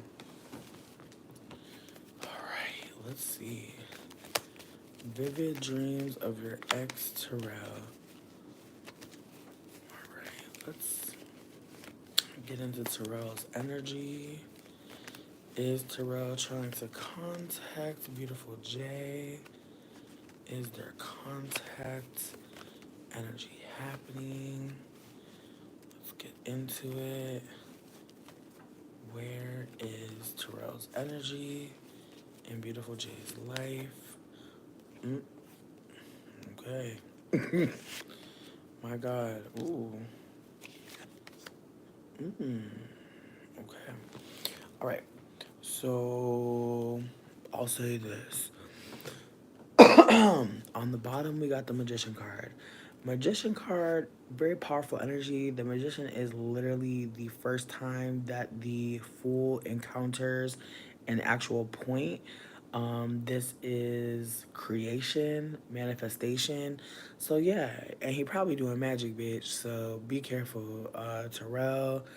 I don't know if he been messing with candle work or runes or something, but he definitely very powerful. Giving warlock teas a lot.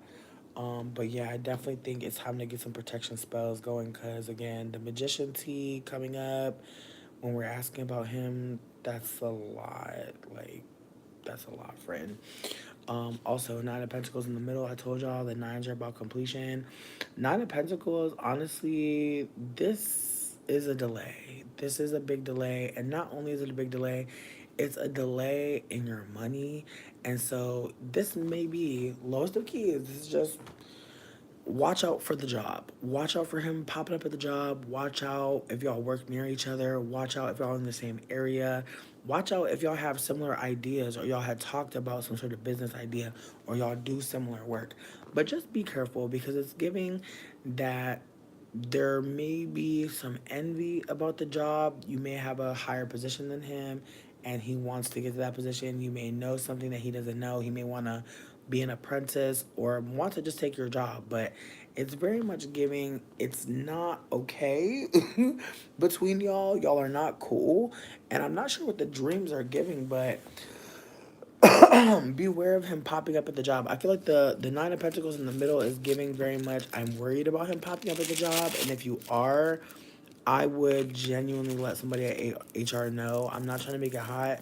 I know it can be hard for like people to know your business at the job, but you're not crazy for having a wild ex or a weird ex. Like it's okay. You're not weird for that. He should be ashamed. Um, Okay, I mean, here's my thing. I'm wondering though, does he know where you used to work? Does he know about people that know you working where you last worked? If that makes sense. Does he know old coworkers? Like that's the vibe I'm getting. I'm getting a vibe like maybe there's someone that was close to you. Okay, heard. Again, somewhere where you're working on yourself, somewhere where you're close to and you perhaps make money or just spend money or somewhere where you spend your life. Again, the Nine of Pentacles is giving very much, I'm afraid of this man. So I'm really hoping that you know you can call somebody for that. Again, call somebody for that, friend. Then we got the Page of Swords sitting on the top, and it was reversed. So there's a part of me that feels like it's a psychic attack. It's not a physical attack. The Page of Swords is very much a messenger. Pages do signify some change coming, very big changes coming. And so when we get page cards, they're usually a little pager, a little phone call from the universe just trying to let you know people to some game. And so Page of Swords is very much, I thought I heard a knock. But Page of Swords is very much a messenger bringing in a new identity. So it could give that like mentally he's unwell and he's trying to reconnect with you in some way and that's why you're having these dreams. He could be asking people about you. He could be trying to change his life. He could look, he'd be on some like I'm repenting, giving my life to God. He could be on that type of time. Again, the Page of Swords really has the weirdest messages. Like I just want to put that out there right now. Page of Swords usually don't have the best messages. Not I don't want to say that. I just feel like the messages are usually internal messages, and so there's a part of me that feels like what this card could be giving is that you are still thinking about him because he is a scary character or he is someone that doesn't, he's just not someone that you fuck with like that anymore. And so that fear, that those dreams, they could be what's coming up. Yeah, it could, again, the cards could just be trying to reaffirm that like there's maybe a owing. And I'm not saying that you owe him, but maybe he owes you. And maybe again, you want to let it go. Maybe you're like, I'm over it, but again, energetically, he may be trying to send you some just some beams. Like exes are really popping up right now, and I'm not just talking about my motherfucking shit going on with me. I'm just saying this the during Mercury retrogrades, during when the Gemini Mercury communication is going backwards, usually people are taking a stock of their life. They're usually saying thank you for something that has happened that has changed their life that they're now aware of. People are either saying thank you or they're saying fuck you. Like again, there's a very big shift happening, and when it was in Virgo, people were just talking about how they hated shit. Now that it's in Leo, people are, I think, low key the opposite of Leo is Aqua. There's a part of me that feels like there's just something there for me, you know? I just feel like this is big Aqua energy. I also feel like the full moon was in Aqua. So, mm, I mean, again, I do think that, like, it could be a situation where maybe he's changed and he wants to reach out because he wants to make right, but he's unfortunately done so much that it might not be a time for any of that. But I just feel like there's definitely been a loss of money when it comes to him, and I'm feeling like that's where I want to see the reading. I want to just say that there was a connection between y'all that was draining, and I do think that there was a financial drain there, and I there's a part of me that feels like part of the nightmare is that he could come back, that like there's no definitive he's gone forever, and that can be quite terrifying when like you're kind of over the relationship, you don't want to see that person again, but they don't really have boundaries. Like that's the kind of vibe that I'm getting, that like there's still finished business there, but because there's still finished business, there's unfinished business, that it feels like it's not really done. And those are the worst kind of toxic relationships, when it feels like it's never done, when you feel like you remember shit like his birthday, when you remember, all types of things that make you go mm. And again, I want you to know it's okay that you're feeling these things. It hurts, I know that, and I don't want to make it seem like I don't want you to heal. What I'm trying to say is, if today is not the day to start healing, that is okay. This relationship sounds like it was very draining, and I want you to know that disconnecting from it is probably going to take just as long as it took to get all hooked up into it. You feel me? So let yourself just have a little day to maybe relax, maybe just eat something tasty. Absolutely. I could definitely feel that from the cards. The cards are absolutely giving that this person wants psychic energy, and maybe in some ways that Page of Swords is a reminder that, you have changed, that this relationship changed you, and you don't want to change again, Like the Page facing towards you. Maybe you like who you are right now. Maybe you're happy with the person that you're becoming, and maybe you don't want anyone else to abuse you and ever harm you again. And you're willing to fight for it. You're willing to do anything to keep who you are. And I'm proud of you, because it's really hard to go through an abusive relationship and maintain any kind of identity. But on some Christina Aguilera fighter bitch, I really hope that you get it all. Getting out of those toxic relationships will take a stress. It will. But there's I feel like in the beginning of getting away from abuse, there's stress like that. I think kind of people don't talk about, because I just feel like you watch Enough with J Lo. It's like you could get away the first time and then go back or get sucked back in or try to get away, and next thing you know, you're caught up. Like there's just a lot of layers to abusive relationships, and some of them they're just not like you can just leave. On top of that, we're in a loneliness pandemic, so people don't really have the kind of friend groups that it takes these days to get away from somebody. And I say that as someone that has needed to get away from motherfuckers. And I do not have the friend group to get away every time. And I've been with an abusive man several times in my life. And I've lied for an abusive man. I told all types of stories to protect an abusive man. I have been that person. And so I just want to be candid that if there's anybody out here who's in a relationship and you're afraid, I really hope that you reach out. Obviously, I'm not God's strongest soldier, and neither are you, bitch. But I do think that we can share each other's situations. I think that that's one thing that we can do in community is share what's going on and uplift what's going on. And you never know. Like there are people out there who are doing, I don't want to say great financially, but are doing a little bit better than some other people. And those people are the ones that usually show up in community. And I hope that y'all know it's never too late to start over. Whatever relationship you've been in for a long time, bitch, I swear to God, you could be a new person in a new relationship like that. And I know it's scary to think about, but you know what's even scarier? Wasting any more of your fucking time, knowing that you're hurting. I really hope that nobody else is gonna waste any more of their time, truly, because I know what that's like too. Just being in something and just trying to not be down the baddest. Meanwhile, whole time you're down the baddest emotionally. That's all I gotta say. Is there's a lot of trauma going on out there. I really hope that y'all go in search of joy, real talk, and support, cause you deserve it. Also, Ren,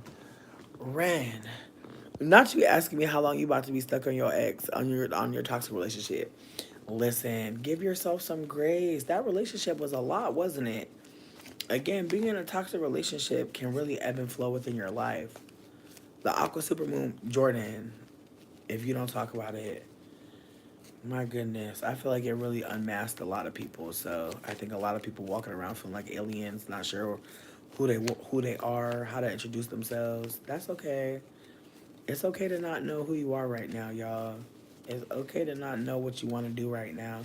It's okay to feel like, you know what, I'm about to quit this motherfucking job. I see a lot of Libras quitting jobs. I'm proud of y'all. I see a lot of people noticing that they're not getting what the fuck they needed. I'm seeing a lot of people saying like, "Hey, why aren't y'all? Where's my raise? Like y'all talking to me crazy, and I don't even got a raise. What the fuck?" I see that type of shit. Aw, hey JB baby, how are you doing? If anybody wants a tarot card reading, let me know. We're about to do Ren, and then after that, we're just gonna, I'm gonna finish this smoke. Oh, I'm gonna get some more drink. My goodness, I forgot to get more drink. What's going on with you though, JB? Are you okay? All right. And Ren, I believe it's at bottom. I'm gonna double check on that.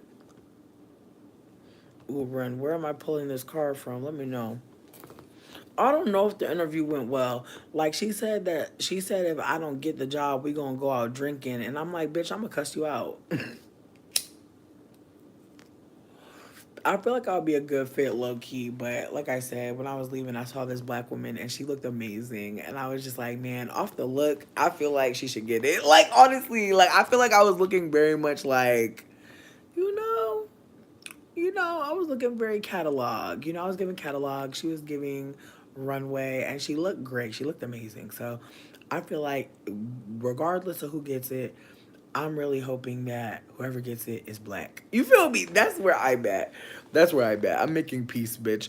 Because honestly, if I get it, cute. But if I don't get it, I hope sis gets it. Because, bitch, $35 an hour, my God.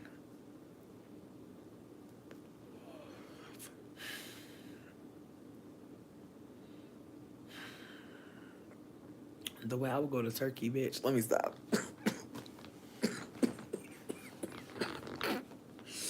Anyways, okay, Ren, you said the bottom is cool. Okay. Right. I know. Bitch, I'm about to have money. I know. I know. And bitch, honestly, if that job comes into fruition, I really want to start like a mutual aid fund or something, cuz as much as I'll be excited to get that much money per hour, I would want to donate some of that money per hour just to make sure that like motherfuckers ain't dying out here. Like just some way to make sure that people are able to get some kind of support. And I feel like there's other people out there that got good jobs. Like I could not be the only person getting a $35 an hour job. I'll see it. Hey Ren, am I pulling from the top, the middle, or the bottom? I'm crying at saliva. I'm crying, JB.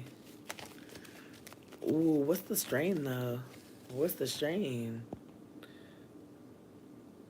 Not, but Elisa. Oh, you said bottom, Ren. My bad. My bad, my bad. My bad, my bad, my bad. Okay, and we're asking about the toxic relationship and how long you're gonna be stuck on it, how long it's gonna be lasting. Cause you know what, the dates in the tarot are there. There are some tarot cards, well, all of them actually, that can give you a date, a time. It's wild. All right. Mm. Whew.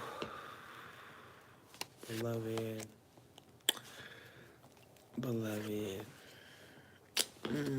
beloved, Ren. Mm. Okay, I want to deliver this with so much love. Let me go get a drink. Cause if I don't get a drink, I'm gonna be coughing and sounding crazy while I give you this shit. And I want to give it to you as soft as possible. BRB. Gotta get this water. And I left back up in the bathroom, which is like honestly wild as hell. Very wild. Very wild. Very unmindful. Very undemure. I said that to somebody today. And we had a little giggle about it. Honestly, the internet is so cute.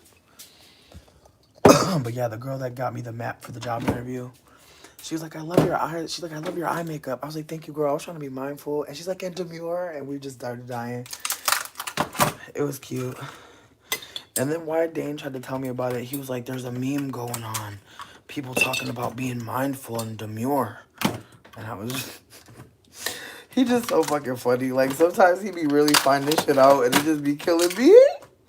Like, don't let me already have known about it, because the way he be telling it, it's like, thank God I already knew about it. Cause it's like, what do you mean?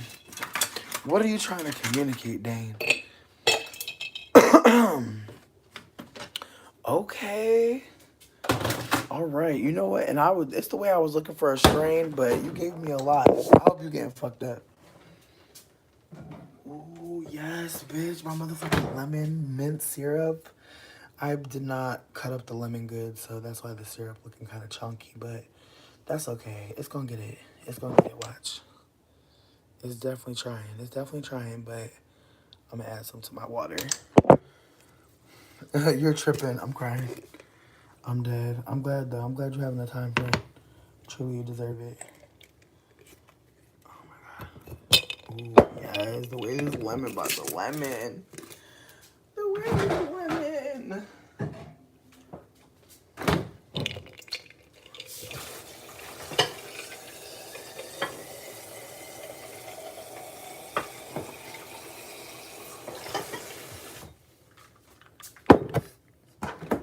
Illicit blackberry Larry. My god. Sounds lovely.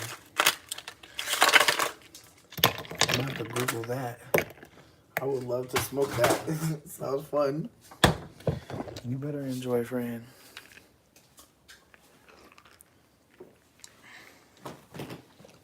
Okay. I'm crying. These girls said, I'm still here, here, here. Sorry. I'm getting my water all lemoned.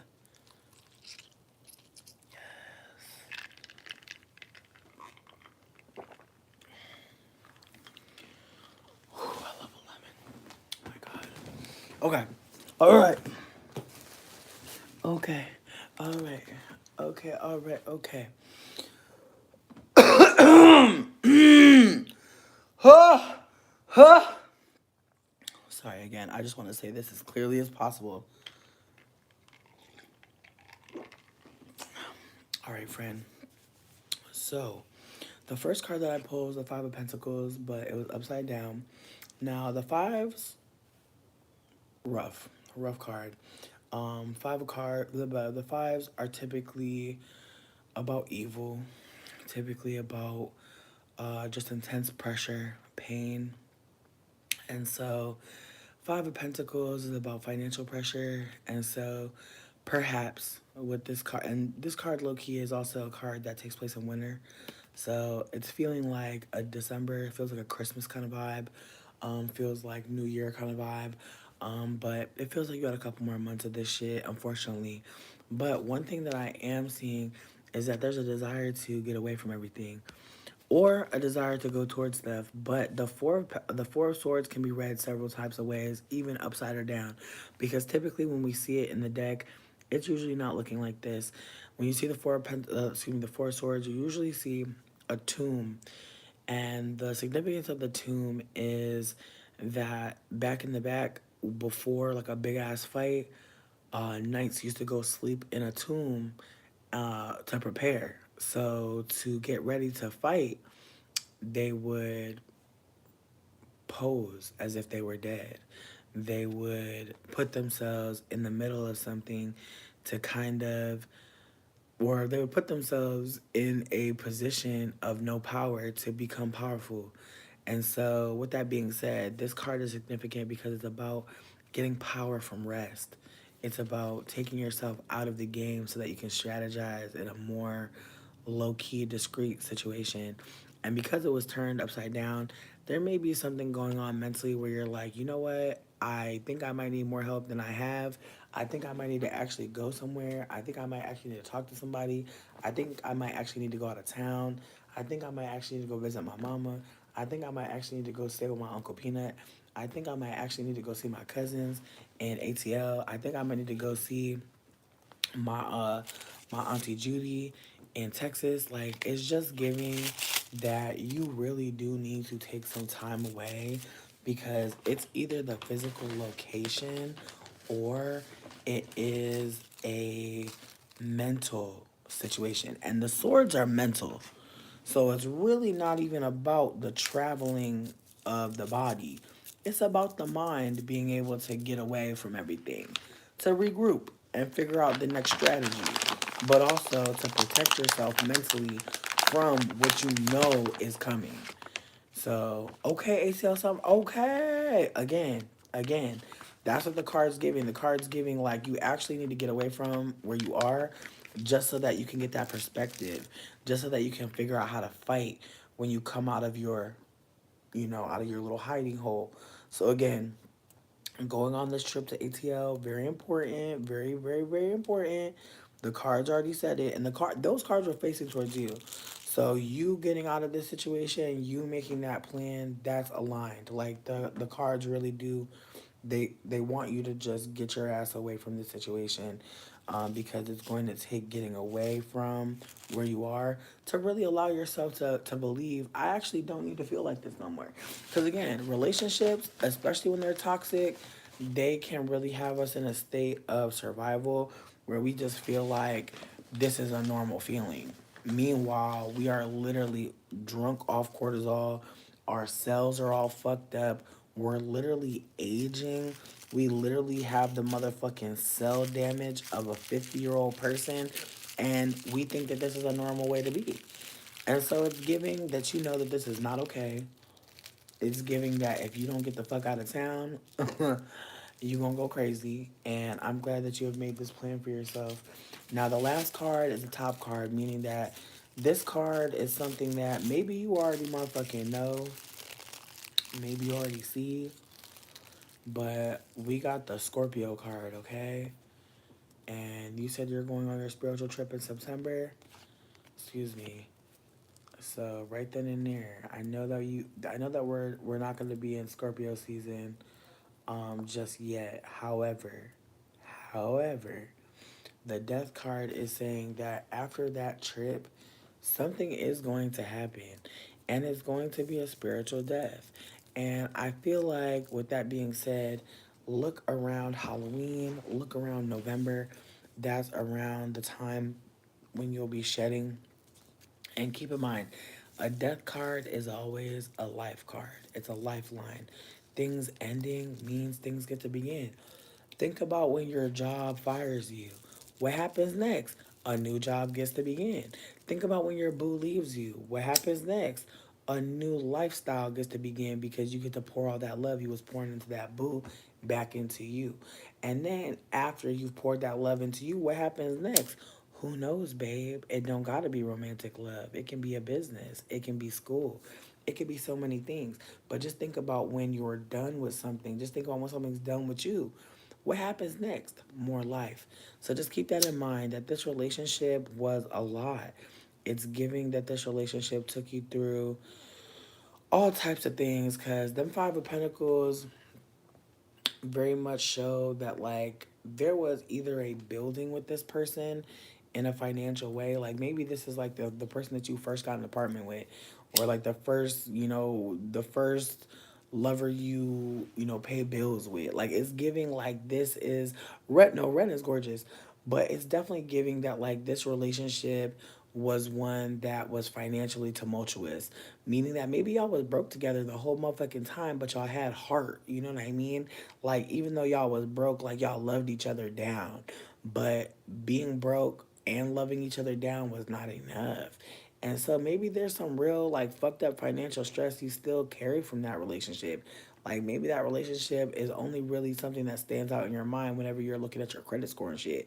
But it's definitely giving like this relationship has really caused a lot of harm, to the point where, you've got some really fucked up memories around motherfucking around bills. Like maybe now you don't ever trust nobody to put a bill in their name because all the games played. But this relationship definitely did set a tone for financial recovery in life.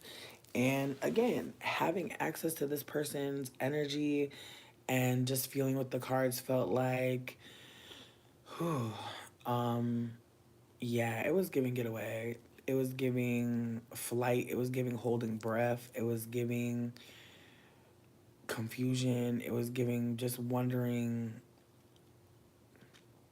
what the point of the cruelty was. Like that's really where I'm at. It's just I have a lot of confusion from this reading, because again, there's no point. The Five of Pentacles, there's no point. The fives, there's no point. Evil for evil's sake type shit. So I just want to put it out there that this person was really harming you in a way that really did have you like, damn, you know, what did I do? What could I have done? Nothing. This person has a lot of trauma, and like we could talk about childhood trauma, but it's deeper than that. It's societal trauma. It's society. Like they definitely have some wayward and maybe even sexist ideas about money and resource. And again, this was a mind fuck. Like it definitely was a mind fuck, and it's still kind of resounding in your life in ways. Like there's still some stuff you won't even let yourself think about too much because you already know just where it's gonna go, how deep you're gonna be, just frustrated. So again, this reading definitely made my stomach hurt. Definitely felt like you were still holding things back, still maybe not crying some tears, still not journaling some journal pages about the situation. Please let that shit out. Please emote. This reading was extremely toxic to read, because again, it was giving there's harm and someone has to literally leave the state to feel better, meaning that this person has a really like strong aura, like for the environment to feel so toxic, for you to feel so trapped in it, it's just feeling like this person's quite powerful. So again, I got warlock vibes. You can totally, take with that what you will. But I would definitely be doing some protection work, definitely be doing some protection candles, and just pay attention and make sure that there's no keys lying around the house. Nothing left behind like keys. Just look into what could be left behind by people who mean you no harm, no good. But one thing that people like to leave behind when they are trying to control you or harm you is keys. And you may be thinking like, oh well, this man left a key that means that it's a key that no, it's a dead key.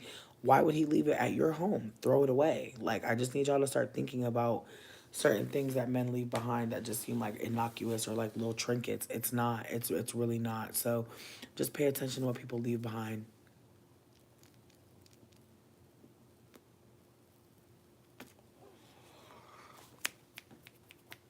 Yes, I love to hear that. Yeah, spiritual bath, and I'm so glad to hear that you're going to go see some family, because really the decks was really just trying to offer that like you just have more life, like you have so much more life, but that rest, that spiritual rest, it can't be taken everywhere. Like having the right people around you, having the right tools around you. all of that is necessary. So I just want to put that out there for anybody who's trying to get away from something. Like, sometimes you really need to have that spiritual rest, babe, and it's really on your timeline. Like, you're not behind at all, babe, especially if you can't fucking afford it. But start planning for it. With that being said, I do have energy to read some more cards if anybody's interested. I'm not sure if anybody else asked.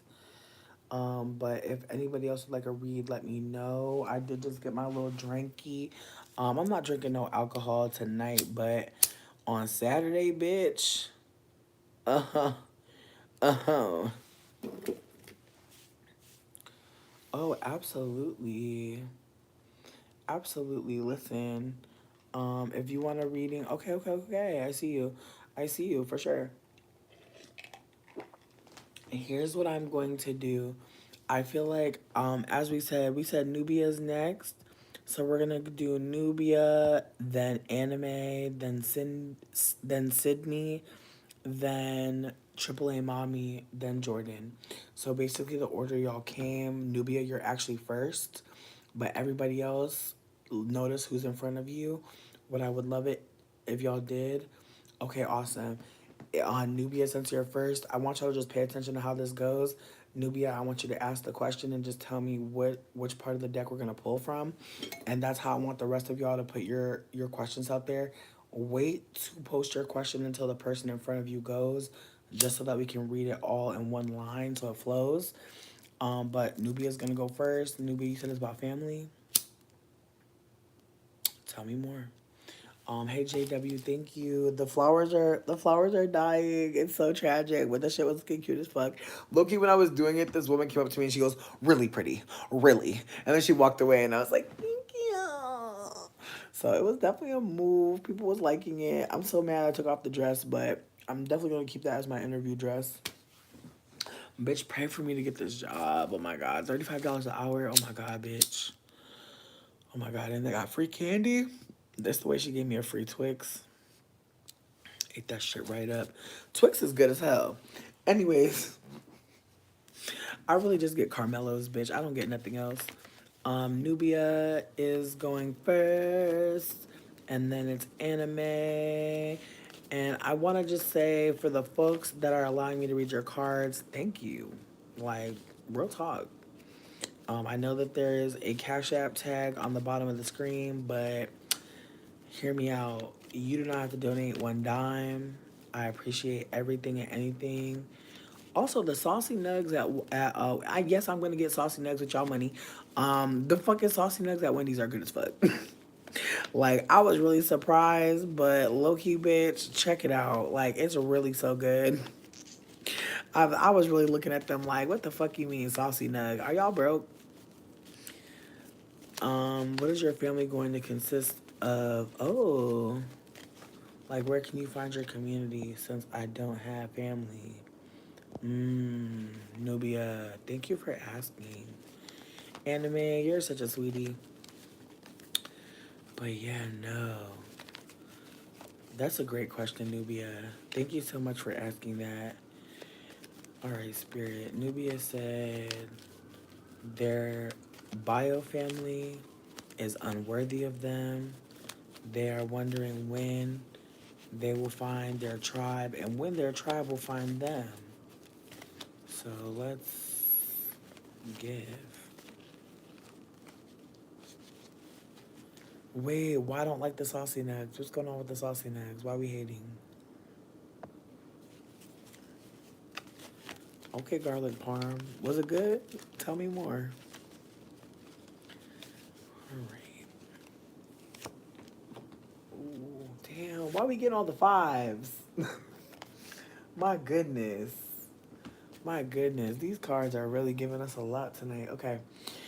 So first card that I got the Five of Swords. As I said, the fives are evil, but one thing about this five, the Five of Swords actually has just a little bit more nuance to it.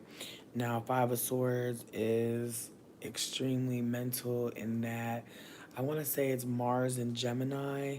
Um, it's very much an inability to mentally prepare yourself always. And so, as you said, you're asking for this, this really big question about your family and where you'll find them. But I feel like this card is trying to offer that right now, the focus in terms of like finding the family is also about forgiving like the mental health struggles in the family. Like it's not just about abusers, it's also about the neurodivergence in the family as well. I'm getting that like there's a lot of identities in the family that just are not able to flourish and thrive. And maybe that's what you meant as well. That if they're holding abusers on a pedestal, that they're also failing the people that have been abused, the people who are the most marginalized in the family.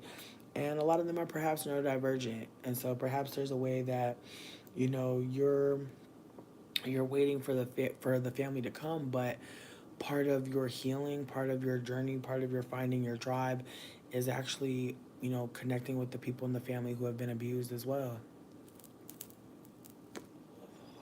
Again, I do think that this card, when we get the swords, we're dealing with our mental, we're dealing with our identity, we're dealing with our process.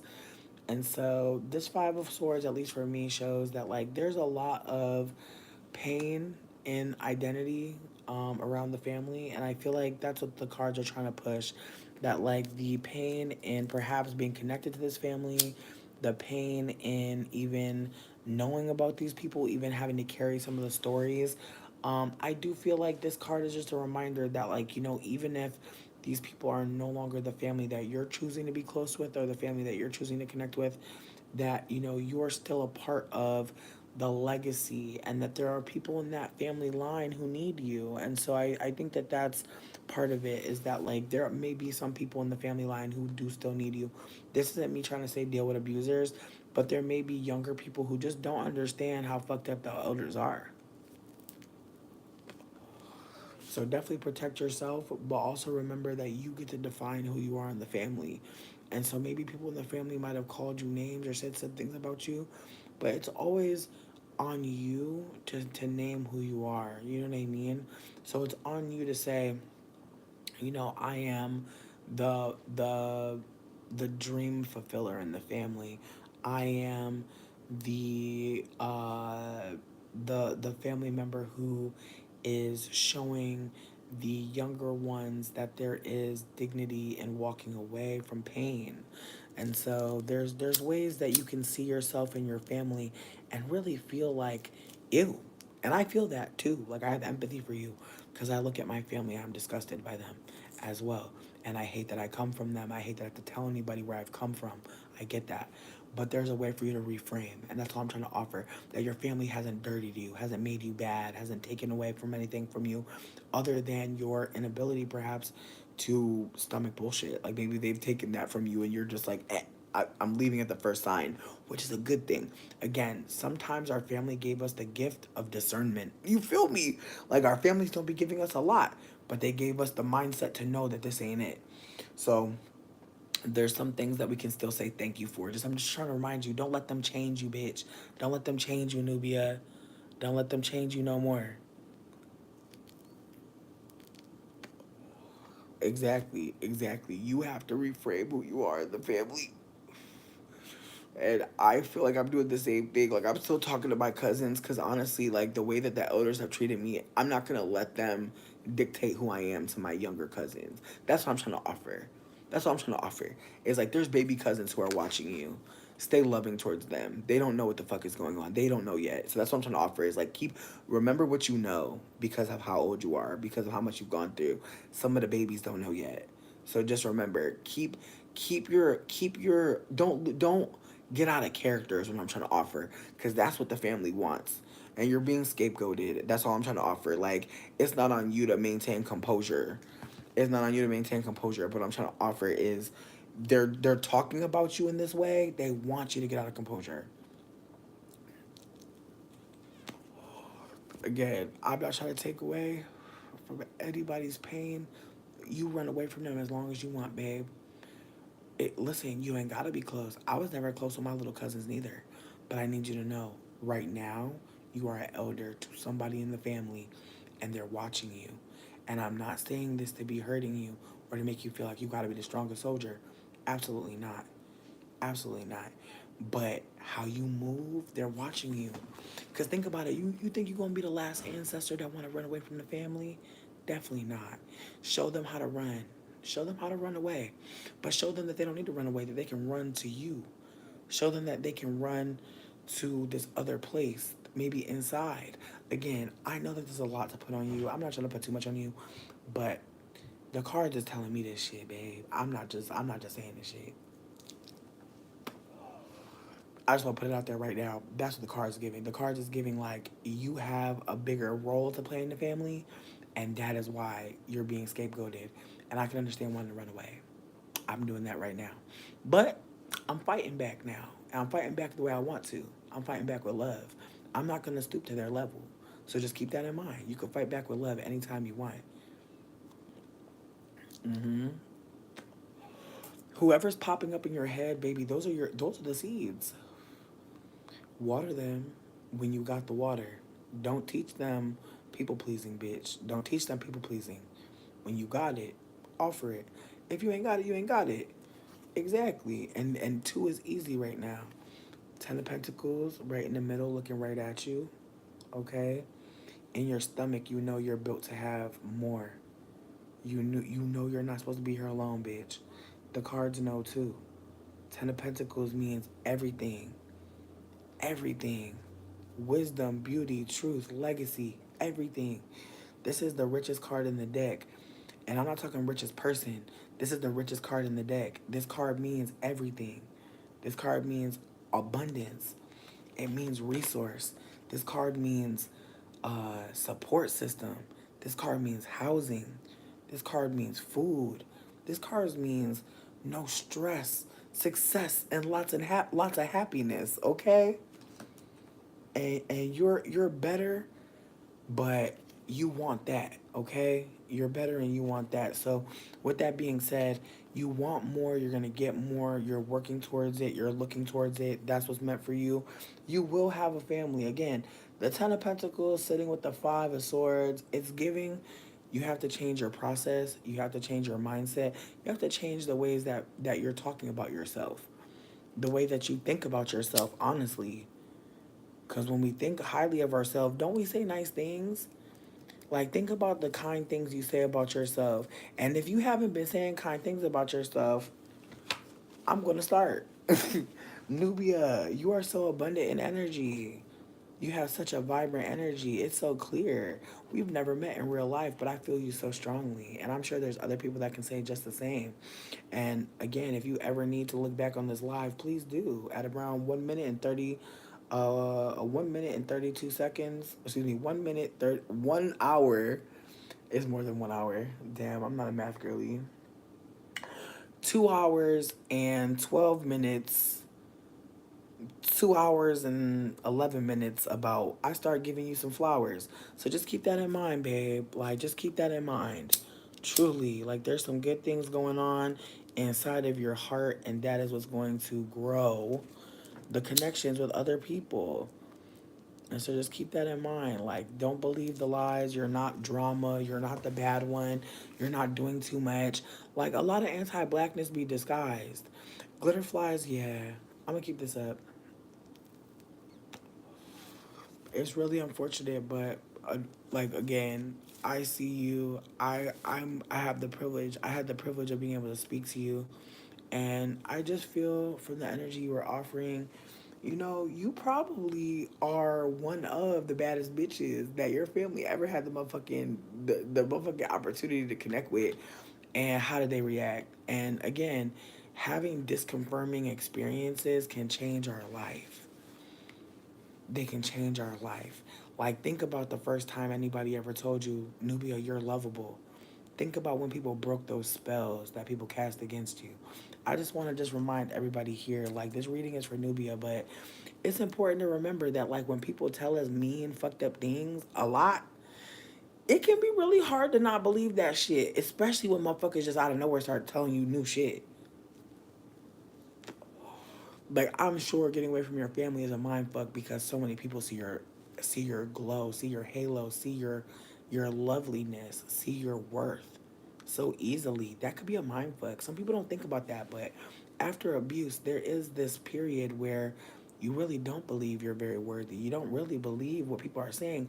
You almost kind of want to press on it and see, will you still love me if I lash out? Will you still love me if I'm imperfect?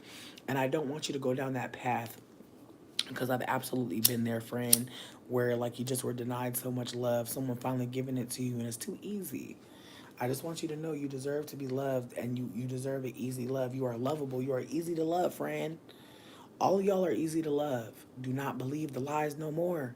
I know easier said than done, but if you gotta write this shit on some soap crayons or some shit on the mirror in the bathroom, if you gotta get some post-it notes and on some Being Mary Jane, bitch, if you got a Being Mary Jane, if you gotta put some motherfucking post-it notes on the mirror, babe, do it. Do not let you be out here without the affirmations that you need, babe, because you really do need to see that you are worthy. And sometimes you are the best motherfucker to tell you that shit. Sometimes. Now, this our last motherfucking card, baby. And the eights are all mental. Remember we talked about that. The eights are all a mental pursuit. The eights are all about our mental, they're all about our identities, they're all about our strategy. The eights are all mental. When we get to the Eight of Swords, we're dealing with double mental energy, which is frustrating because this can really be a reminder that the mind is very powerful. And from what I'm getting from that reading, it seems like it would make sense, just from what I'm reading, that you perhaps invest in an art therapy class, something that's a little bit out of your element, just something that would, again, allow you to create and retell the stories. All right, friend, retell the story because the Eight of Swords is very much like the mind on fire. I want to say it's Mars and Gemini. I feel like I fucked around with the Five of Swords. I feel like the Five of Swords is not the mind of Gemini. It's eights. The Five of Swords. If I really had to think, bitch, low key, I think it might be Venus and Aquarius, low key, or or or the sun in Aquarius. I could be wrong, but if it is the sun in Aquarius, it's the same situation as I said before. There is a way that you're seeing yourself that is just not real. It's a way you're not really connecting with your real self. But however, with the eight, with the Mars in Gemini, we're dealing with our mind, uh, just not, the mind can be harming itself. You feel me? And I don't mean to invoke mental illness. I mean to more so say that sometimes somebody lie about us could really be running all around our head, hitting us all up inside our head, beating our own ass inside our head. And motherfuckers will say you need to go talk to somebody, but really, the shame that can come from saying the thing that's beating your ass in your head. So again, when people tell a lie about you, that should be hard because you can know it's a lie, but just the fact that somebody felt the energy to say it, to put it out there, to make it a real thing that's said, that can be hard to deal with. So just keep in mind, friend, you are not crazy. Crazy is dismissive. It's a way to dismiss passion. It's a way to dismiss anger, rage, righteous anger, righteous rage. Just please know, like, when people say that we're unwell, people say that we're not mentally capable or coping well, what they're a lot of times saying is, you're making me uncomfortable because I expected to abuse you and harm you and go about my day. I didn't expect for you to be harmed, and I had to deal with that. Some people really can't handle that after they harm us, they're uncomfortable because we didn't just perform like it was reasonable or okay. So, Nubia, as a friend, as Capricorn Stellium to Capricorn Stellium, motherfuckers have done some dirt to you, and it's going to take some time to heal. But in the meantime, in between time, keep your eye on legacy. Keep your eye on people that feel like home, people that feel like a friend, family, because you deserve it. But I think what the cards are really trying to offer is that you deserve mental relief. You deserve to do things that give yourself ease. That's why I suggested art therapy, because sometimes talk therapy not gonna help nobody.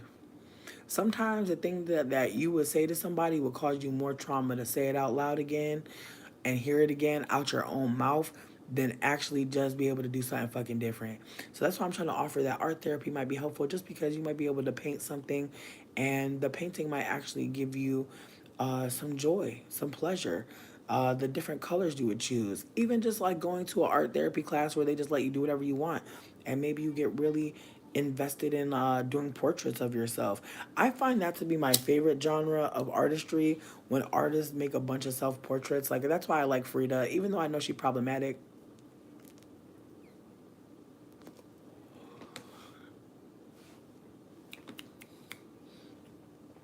I'm super glad, Amanda. Thank you for coming through and being kind. And I love that there's post-it notes all over your room, Sydney. That's really cool. Do you have any? Do you have like colorful ones? Like, does it kind of go in like a wave of colors, or is it one color? But Nubia, just to kind of get off you and let you breathe, I just want you to know that there are so many people that can't wait to love you, baby. So many people that can't wait to love you, that can't wait to celebrate you, that can't wait to uplift you, that can't wait to treat you good. There's so many good things coming for you, Nubia. And I see you in the chat being so productive, being so just advocating for self, being such a warm energy in the chat, being such uh, a communicative spirit. I just really hope that like your gifts are being fostered and just celebrated by at least you, babes. By at least you. If nobody else is seeing this material, because good God. And that's what I said when I left the interview. She was like, "Why do you think you're the best candidate for the job?" I said, "You see the fucking material." And we both laughed, but I feel that shit. Like, bitch, you know why you should hire me. And if you don't, bye. And so please, babe, just know that you are a fucking rare rose. And not everybody is in the position to tell you you're a rare rose. Not everybody can even see their own rareness, their own roseness. You know, I just want to put that out there. So not everybody gonna see it for themselves. So how could they ever fix their lips to tell you about yourself? And you be in a room, it be quiet as fuck whole time. Everybody thinking how amazing you are, but they have not sat with their shame enough to realize that telling you doesn't take away from them. Some people are silent when you're in the room because, bitch, like they are scared as fuck to give you the last little crumb of their energy because that's all they got for themselves. Some people won't celebrate you because, baby, they are waiting to be celebrated and they cannot give anybody celebration yet.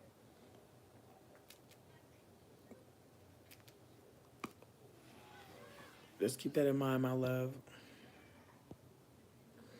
Just keep that in mind. Some people are so silent because if they were to even fix their lips to speak on you, they would be telling on themselves about how much they don't love themselves. Like some people, like and I've realized that. Like some people are so quiet because if they even speak on somebody's greatness, it's gonna make them sick.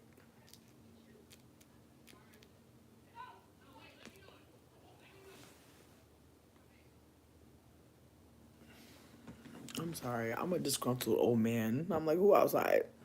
You're super welcome, Nubia. You deserve good things. Yes. So Nada, exactly, and that goes double for family, Sonata, because family will really like, bitch. There are so many videos I'm gonna send you, Nubia, because there are so many times where our mother is resenting us because she is so upset about the lack of support she had when she was carrying us. There are times where our family is mad at us because our mother needed support and they see us as a burden. Just some of us never got to be a whole person or even a baby. Some of us were always ugh. Some of us were a noise, a look,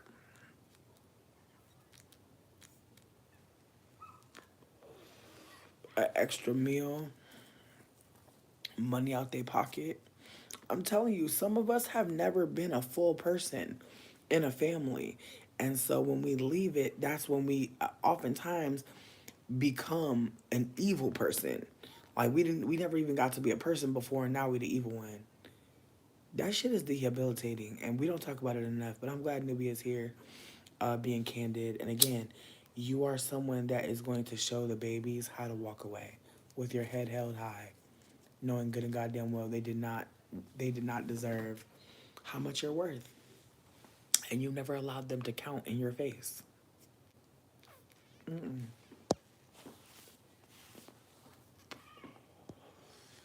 Absolutely. I love y'all so much. Just thank y'all so much. Listen, I'm trying to give better advice out here. I'm trying to grow. You feel me? I'm trying to get better. But I also have talked to a lot of people. Like, that's the cool thing about being a tarot card reader, is a lot of people share their story with me. And so I'm able to also just like connect some dots that I've been hearing about. So I'm grateful that people listen, but please know I'm standing on so many shoulders. So many ancestors are holding me up. Like, I'm not here on my own ever. Like, I'm always here with my whole spiritual team, and I'm grateful. I'm grateful as fuck that I even get to be here. I'm grateful that I even get to communicate that shame ain't run my ass out. But for anybody worried about how to be new somewhere, babe, that's easy as hell. They don't know you. Don't nobody know you there. Go ahead and be new. Just be. Stay curious. Don't perform like you know it. Don't perform like you've been here before. You haven't. That's great. That's great news, ain't it? So much worry off your fucking plate. Now go ask questions. Listen, if you got a tarot card question, send it to me. I saw Triple A Mommy ask me a question and sent me something. Um, you said your back is messed up. What is the universe trying to tell you? I'm crying. I appreciate you. Thank y'all for coming through and just being so kind with each other. Like, y'all really are so sweet. After Triple A Mommy's reading, I just want to go ask for a wellness check. I was going to put some music on just for the background, just because I can. But I did want to also offer that, actually, I probably won't put on music, but I did want to offer that there's a wellness break coming up after this next reading, just so people can use the bathroom, get a snack, get some water, without thinking that they're going to miss their spot. You're not. Just go and take your break now if you wanted to, if you're not Triple A Mommy. But you said your back is all messed up. What is the universe trying to tell you? I'm crying at you. You are so funny. What's the universe trying to offer? Is it just big booty problems? The bigger the back, the bigger the problem. You already know. All right, the middle. Ooh. Hmm. Okay. All right. All right.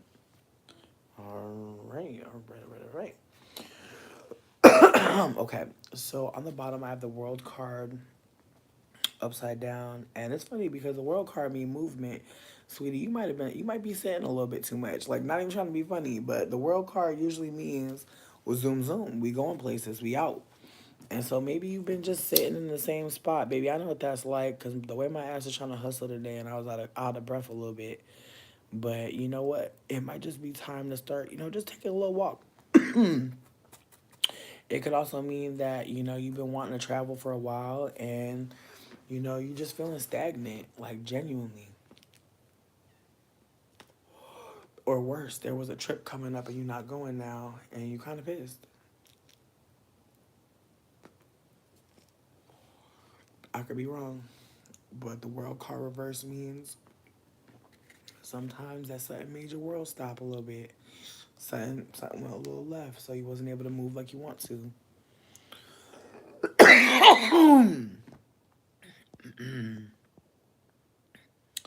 um,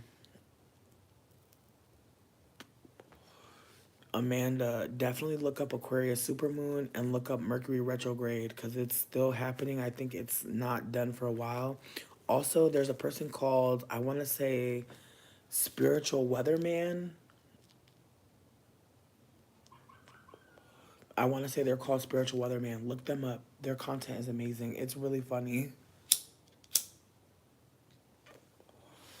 Um, okay. Yes, I love that you're still going. Okay, great. Now, on the very bottom, I did get the Eight of Swords again. I remember we talked about how swords are mental, the eights are mental. And so, eight, infinity symbol, the mind, thinking of forever, like the mind. I don't know. I don't know if the mind seems like it's a forever thing to you, but the way that we perceive forever, we just, our minds are fascinating, that we can even think beyond. But yeah, Eight of Swords being on the bottom, it might mean that, as we were saying to Nubia, like just having a thought running around your mind, just being a little bit caught up on something. And this can be, this could be ADHD. It could be maladaptive daydreaming. It could be a lot of mental things happening, but it could also mean that, you might actually want to change your life a little bit. And that world card that was sitting right there might actually be the catalyst. Like wherever you say you're gonna go to, I'm getting a vibe like, hold on one second, cause something's on fire real quick, just really quick. Okay, I see it. Okay, it wasn't on fire for real. Anyways, as I was saying, this trip might actually coincide with you actually being able to do something regarding your identity. Like I'm getting a vibe, like the trip is about maybe leveling up. And so, in ways, all of the sitting, all of the relaxing, maybe it wasn't really relaxing. Maybe you've been studying. Maybe that's why the world card was upside down. Maybe you are studying so you could travel. Maybe we're doing great research so that you could make a move. And maybe now you're at that point where you're like, bitch, once I make this trip, how am I gonna relate to myself? The weed got me. Yes, absolutely.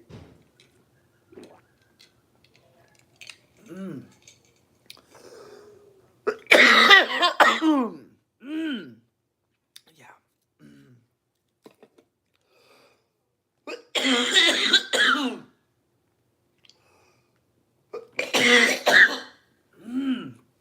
I'm so sorry.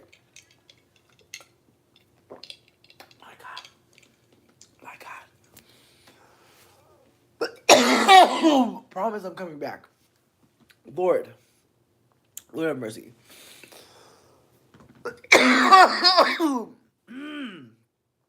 Okay.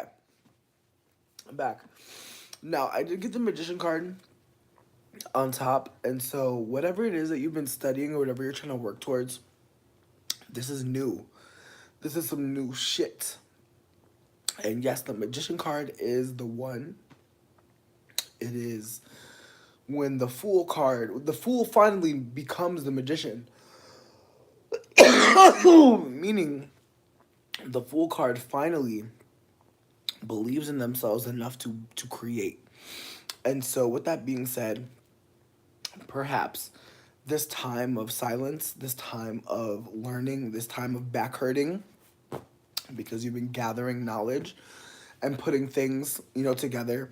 Maybe it's all for this larger expanse that's coming, but also perhaps you are learning to be new somewhere.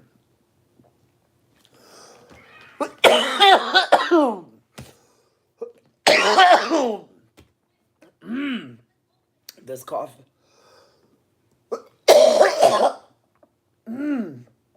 It's not a game. It's not a fucking game. I'm really trying to power through.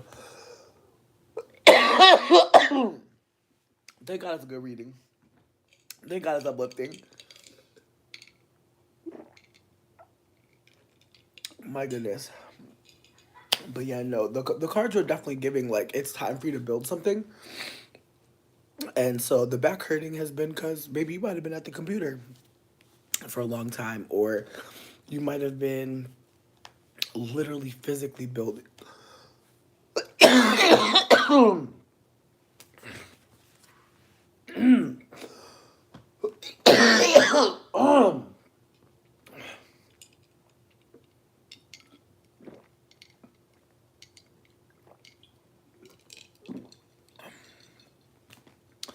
It feels beyond water. It feels beyond water. Don't let me be good now.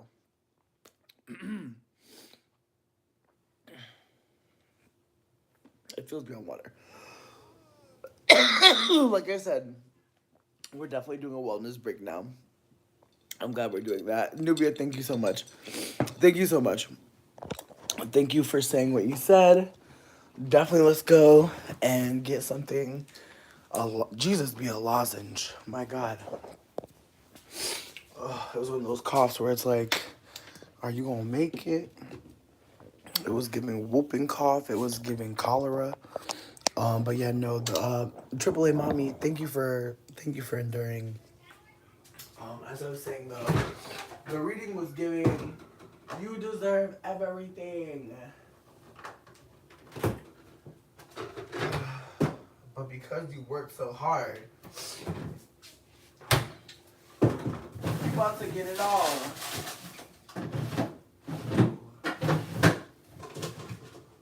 Oh no. Oh no. Oh no. Oh shit. Damn. That is tragic.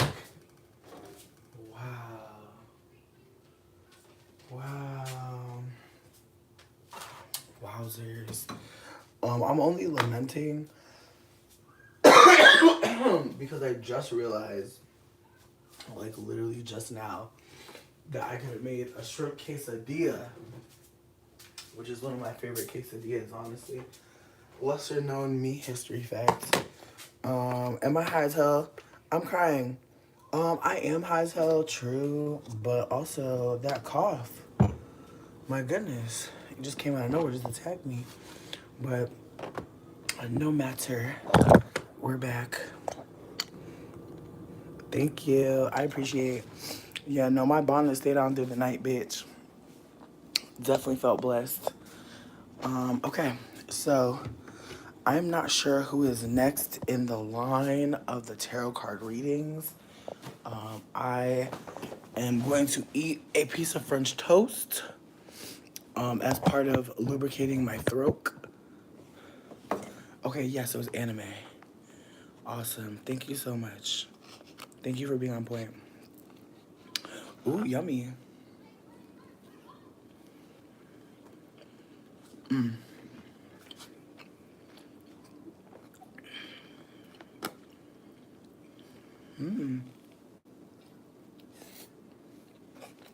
Great question.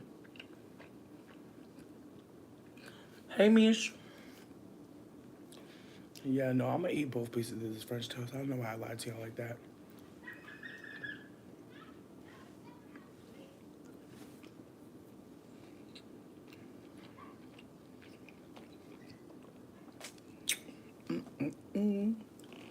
Ooh. Okay, ramen. I love that. It's a French toast sandwich. A little French toast, bacon, egg, and cheese, you know? Nothing too crazy.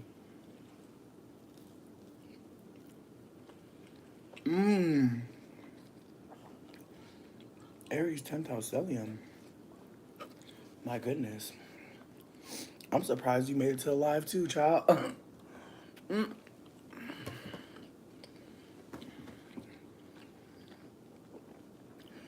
I love French toast. I learned how to cook recently. I feel like I told y'all in the last couple lives, like, cooking good just means you made nasty food a lot before. And maybe you stopped. But low key, that fucking fried rice that I made last night was disgusting. Fucked around and added way too much salt because the bacon was already salty. And I didn't think about how the salt from the bacon was gonna play with all that fucking soy sauce. But that shit was disgusting. My fucking God. Yeah. I literally like wanted to die. Like the fried rice looked so good. It looked so fucking good. Shit tasted terrible. My God. But yeah, that's how I learned how to cook. Making nasty shit that I couldn't eat. The torture of being a fat bitch and going through that. Just the horror of slaving over a pot, making a bunch of motherfucking food, and it's all nasty. I did it. You know what? I actually did. Let me not lie. I used fish sauce, but I wish I would have used hoisin. I wish I would have used hoisin because that's low-key my holy grail. But if I'm being super candid, I'm craving pho so fucking bad. Like, that's low-key what I think I'm gonna get for dinner. Low-key. Because there's this pho place near me. Oh my god, I'm obsessed. I'm obsessed. Oh, the interview went good, kinda. Like, the white lady was definitely impressed by me. But she told me that she not picking nobody till Tuesday. So, gotta go through the weekend. Worried and shit. I don't like that. But they said Tuesday. MSG is good. They said Tuesday I'm gonna learn if I got it or not. But she said if you got it or not, it don't matter because we gonna go out drinking. And I was like, bet. But I was kind of sad because I was like, damn, her even saying that, it means that she thinks I'm a wild girl. And that's the whole reason why I wore the Catherine's fucking dress. But I feel like she had me so relaxed in the office. I was making jokes, being funny. And if I'm being super candid, I just feel like I lost the interview. I kind of lost the energy. Simply because I was just being so cool. And I thought that's what she would want. But then I feel like I made the comment about not wanting to be, pushing boundaries to a certain degree. And I just feel like her energy was like, bitch, I'm trying to find me a brown friend. Like, I low key feel like she was like, you not gonna be the brown person that hang out with me? And I was like, yikes. I don't know how it's about to go though. Yes, I love bioengineered food products. I do. Listen, now that I can cook for myself, I try to cook like fancy shit every now and then. But bitch, I eat BLTs mostly. I mostly eat bacon, egg, and cheese every day. Like, that is the main thing I eat is bacon. And some kind of bread and some kind of butter or mayonnaise. I swear to God, that is my main shit. If I really give a fuck, I will roast up some meat. Absolutely. I will roast some meat. But or some pasta. I got some shrimp right now. I'm making a pasta alfredo tonight. Again, I've already made it before and I knew it was gonna be good, so I'm making it again. Like I make the same stuff all the time, but I mostly eat bacon, egg, and cheese like every fucking day. Like I fucking love bacon, egg, and cheese. I can't call it. And if you have a croissant, give me two of them. That's how I feel. What up, cool beans? Hey, law and disorder. Hope you're well. But yeah. So the person that was next was Anime. Anime was asking about a career question. You said you're taking your licensure exam in October. You're hella nervous. Okay, let's see what's up. Okay, and you said the top. Okay, what's going on with this job? Is it gonna hit? Are we going to have more? Are we going to ascend? Are we doing all of this work for nothing? Let us know. Okay, because this the way that I see this card on the top, I'm pulling both. I'm pulling both off the top, just because the way it was moving. Okay. Okay. All right. Let's see. Bottom and the middle. Okay. On the top, the very top, I got the King of Wands upside down.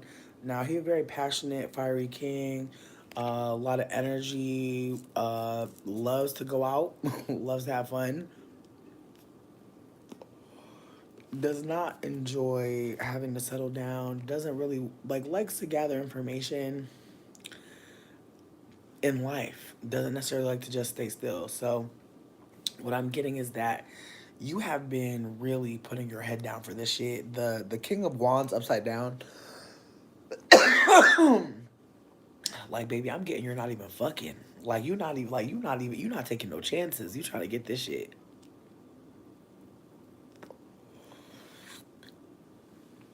It's a big life change that's already been underway for some time, but you're taking this very seriously. However, me seeing the Knight of Pentacles popping out, it's like it's very much like a confirmation. It's like, bitch, you not having no fun because you thinking about how much money you need. You thinking about all them bill collectors, all the bullshit. You got people calling you, bitch. Like you got the money. Mm-mm. Yeah. Like I said, King of Wands, this king, like this big Sag energy, big Sag, big Leo, like likes to be outside, likes to be getting it.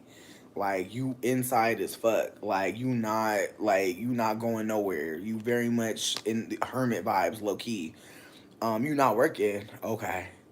You but you've been studying. That's also part of it. But yeah, you not working, but you studying. But it's all for a purpose. And trust me, the angels see you. Page of Pentacles popping up. Um, the fact that we got the page and the motherfucking knight sitting with each other, bitch, damn near. It's very much just giving. If it ain't about the money, don't be calling me up. Don't ring my line. I ain't trying to say shit. Like get out of here. Like it's very much no play.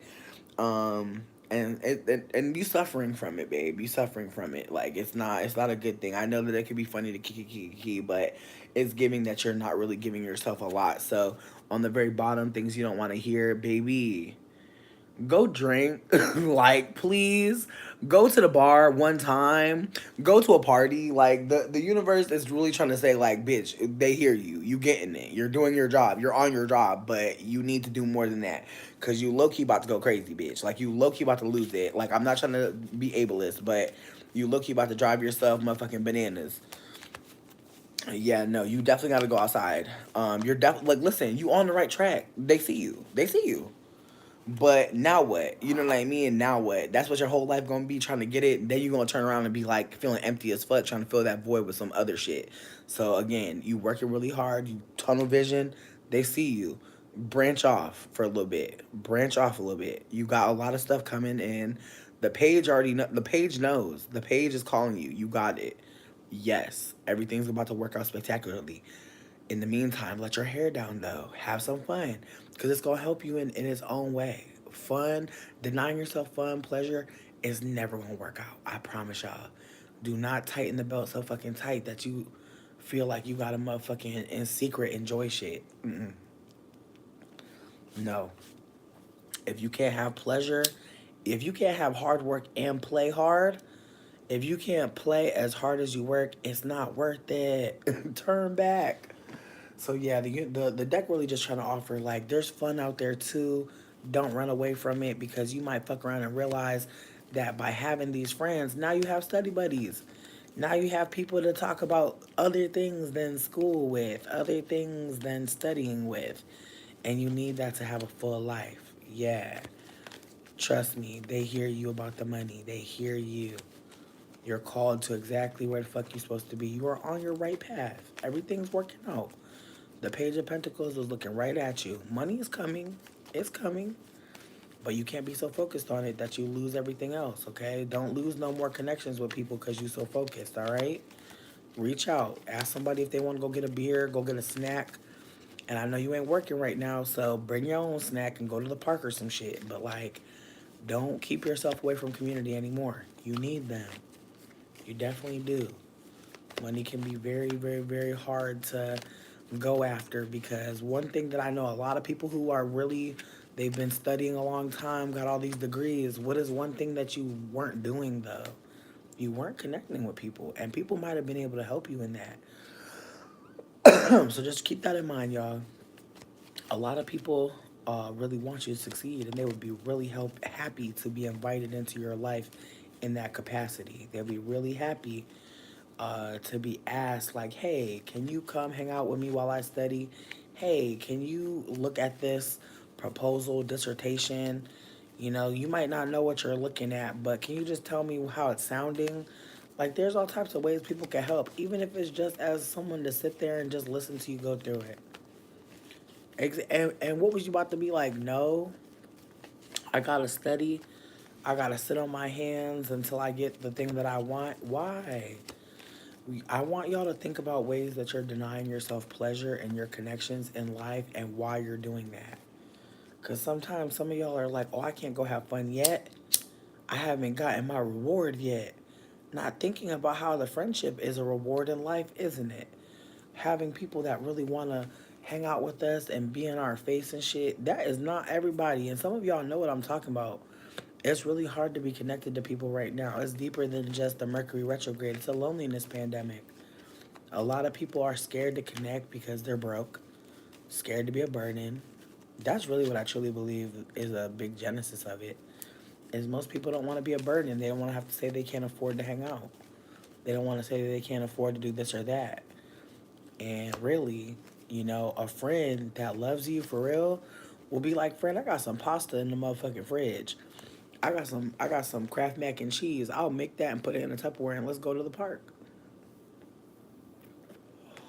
A lot of y'all are scared to let y'all friends know you're broke whole time. Everybody in the squad broke. So please know. And anybody that makes you feel bad for being broke, send them a Cash App link, okay?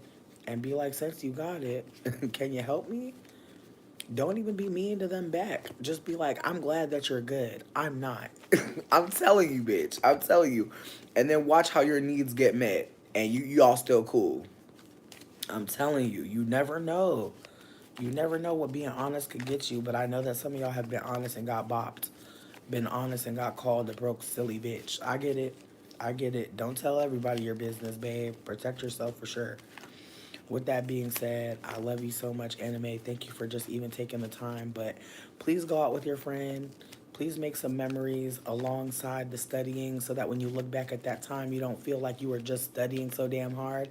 Because as much as I see you getting it, if you don't get it, think about the depression that you're going to have from not getting it because you're so up on it like that. And if it does turn out to be, for whatever reason, you don't get it this time, I want you to be able to have people to fall, to call, not fall back on, but just people to crash out with. You know what I mean? Like sometimes, like having people who know about what's going on with you, they can be there when things go left, and not only for that, but also for that. Absolutely. Listen, whatever y'all gotta do. But me and my friends, bitch, when we're really fucking broke, you know what we do? We go in our house, we look in our cabinet, we might just have some berries. We might just have some French toast, some eggs, some toast, some cream, some sugar, and bring that shit to the park. A lot of y'all could get a pack of hot dogs together and bring that shit outside. Get a lighter. Roast you a little hot dog with a lighter. It'll be funny as hell. Y'all will never forget that day. I'm telling you, like, we in a wild time to be alive, friend. Go ahead and do whatever you gotta do to hang out with your friend. Absolutely. Thank y'all for being here. I love all of y'all. Who is next? Who is next on the docket? I think it was Sydney. Again, I am grateful for everything. Thank y'all for just letting me have your energy for a moment. Thank you for letting me read your cards. Thank you for trusting the chat to chat with you and connect. Ooh, Cancer the Aries. Oh, hey, Cancer friend. Ooh, that Aries love, man. I love that Aries love. Okay, so the situation shit between a Cancer and an Aries. All right, and is it going to stay misaligned? Ooh, is it gonna stay the way it's been? Ooh, okay.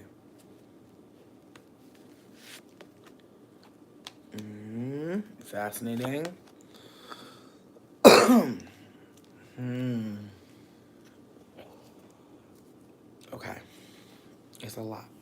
It's a lot going on. I'm gonna be so fucking for real. Okay. All right. Okay. So Ace of Swords. Ace. Okay. Ace of Swords. Aces are change cards. Aces are the universe offering you something. It's literally the hand of God coming out Since it was upside down, there's a part of me that feels like there is a blockage happening, and I'm not sure which one of y'all it is, but one of y'all is not who they say they is. And I don't mean that to be alarmist. I'm just trying to offer that somebody has changed. Like the misalignment isn't necessarily about not being connected anymore. It's about somebody's identity literally shifting. And I'm not saying this again to scare you. I'm just saying that like the way somebody thinks perhaps about themselves, about their identity, how they relate to certain bodies, their old body, like there's just a shift. And again, only you know what's really going on. But if you're the one that's confused about the misalignment, it's probably him. But he has changed, and there is something different going on with him. Now, in the middle, I had the sun card flipped. And this is important because this is connected to the Mercury retrograde. We're now in the Mercury retrograde in Leo, meaning the sun is flipped. So it's not time to be worried about the relationship because he is finally learning more about himself. And that is something that's important. However, as he is learning about himself, he is dealing with his shadow.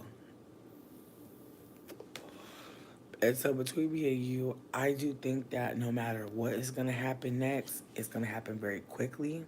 We have the Eight of Wands. Typically, when you see the Eight of Wands in a deck, you don't see any person. You just see the fire. You just see the wands going. And so the wands flying in one direction, it means quickness, it means attack, it means harm. And again, this card was facing towards you. So there is a part of me that wonders, if there is a pause in communication because this person can be kind of rapid in response. Like if you were to say, come over, they would come over. If you were to say, I'd like to talk to you, they'd be like, immediately, like, what about? I'm just getting a vibe like if this person is typically really sharp or abrupt or pretty quick to reply and respond, like mentally, there could be a fear in communicating with this person, and again, them being in their shadow, it could have a lot to do with the Mercury retrograde. I don't want to take away from like what could also be going on, which is, the Sun card faced around. It does give that this person's change may be one that is maybe disfiguring. It could also be one that isn't really pretty to show. And again, like the misalignment could really just be him having some sort of physical pain or ailment and doesn't want you to look at him as weak or ugly. But when we get that sun card turned around in the middle, there's a part of me that feels like there's just something about this situation that doesn't feel like it's going public anytime soon. It feels very much like what we were working towards, what we were trying to do, it's no longer feeling like it's of the sun. It's of the light. It's of the upper polarity. It's feeling like it's very much of the more secrets, more confusion. And again, there was probably a time where you were like, I could really see myself being with this person. Like, I could really see myself loving them on the high key in public, claiming them for real. And so to kind of feel like, okay, you're being weird, okay, you're withdrawing from me, that can be a huge shift. And again, it feels manipulative from me as a reader to look at this read and to hear what you're saying. However, there could again just be some personal stuff going on with him where maybe, and again, I'm not trying to go too deep, but it could be a situation where he sees something like perhaps something cancerous on his body, something that could be benign but still look scary. And he may be kind of worried about you seeing his body in this way. This has happened to people. I remember reconnecting with a fuck buddy and he was being weird. And I remember at some point he told me that he had a lot of scars from like some kind of like rash or illness. And he was worried about me seeing his body. Even though we fucked before, even though we liked each other a lot, even though we've been really close, he felt very worried that I was going to look at his body and not want to fuck him and not want to touch him. And so he was kind of being standoffish in a way that made me think like, oh, I guess he's just not into me.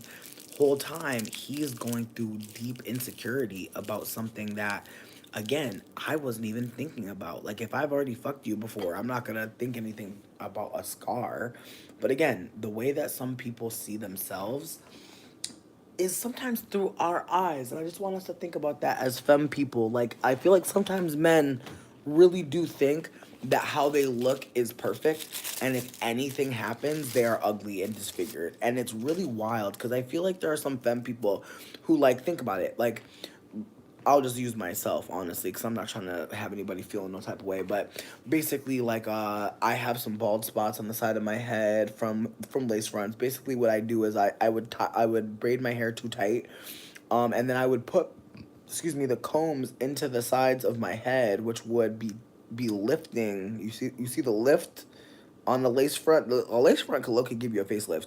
So low-key, I was getting that facelift from the lace front. Fucked around, got a motherfucking bald spot on both sides, bitch. It's real tragic. But with that being said, the ways that, like, yeah, the bald spot does make me feel insecure. But sweetie, the way I will put some H2O liquid liner on that shit and some setting spray, and the way I will, strategically put my hair so nobody will see that shit. Again, the ways that, like, when you're a femme person, there's tools to help you get cute again. And unfortunately for a lot of cis men, if something happens to them, they're not about to go to fucking Maybelline, sweetie. They're not going to All May. They're not going. Think about the times that something has happened to you. I've shaved off my brows by accident. Do you think that I wasn't good in the end? Do you think I didn't figure it out? I did. And again, so I just want to offer that, like, there is something happening with him that makes it so he doesn't want to be seen by you. And I genuinely don't think it's anything to do with you. I think that he's had some kind of either epiphany, or maybe it could be as simple as he was around some men that were taking better care of themselves than he takes care of himself. And now he's thinking, damn, how could she even like me? That happens to people. Like, people really will start to get insecure with how much you like them or want them around if they don't like themselves. It's really tragic, but it happens to people. And I've definitely felt like, damn, like, what, like, I wonder why this person likes me. And that's such a sad place to be. So between me and you, I think that the misalignment is 100% him trying to figure out who he wants to be. I think that he probably doesn't think that he's worth you.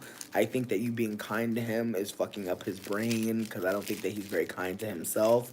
It's very much giving like he doesn't feel like he deserves you. I'm gonna pull one more card for clarity, just because again, this read was very bizarre to read. Like, it was just the cards were all very fascinating, but nothing was ever giving like concrete. It was just giving a lot of like projection, a lot of mental distress. And so, again, and I've been there. I've definitely liked a man and he was like, bitch, you're dumb. Like, I've definitely liked a man to a point where he was like looking at me like I was crazy for liking him. And I'm like, whoa, that's so sad. But the low self esteem, it be hitting, don't it? All right, clarity card. I'm pulling you right from the middle. Okay, Eight of Cups. Okay. Okay. Three of Swords. Okay, Six of Cups. That's so fascinating. Okay, so the Eight of Cups card that I pulled, and I said the eights are all mental. This card is unfortunately upside down. So, from just, and this is my own pull, I truly believe that there is a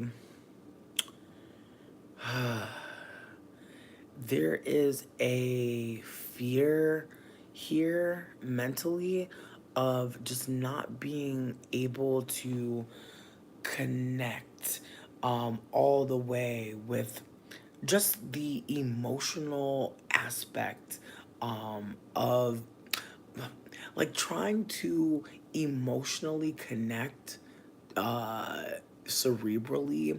This card is very much a contradiction card, and it's dignified blah, blah, blah.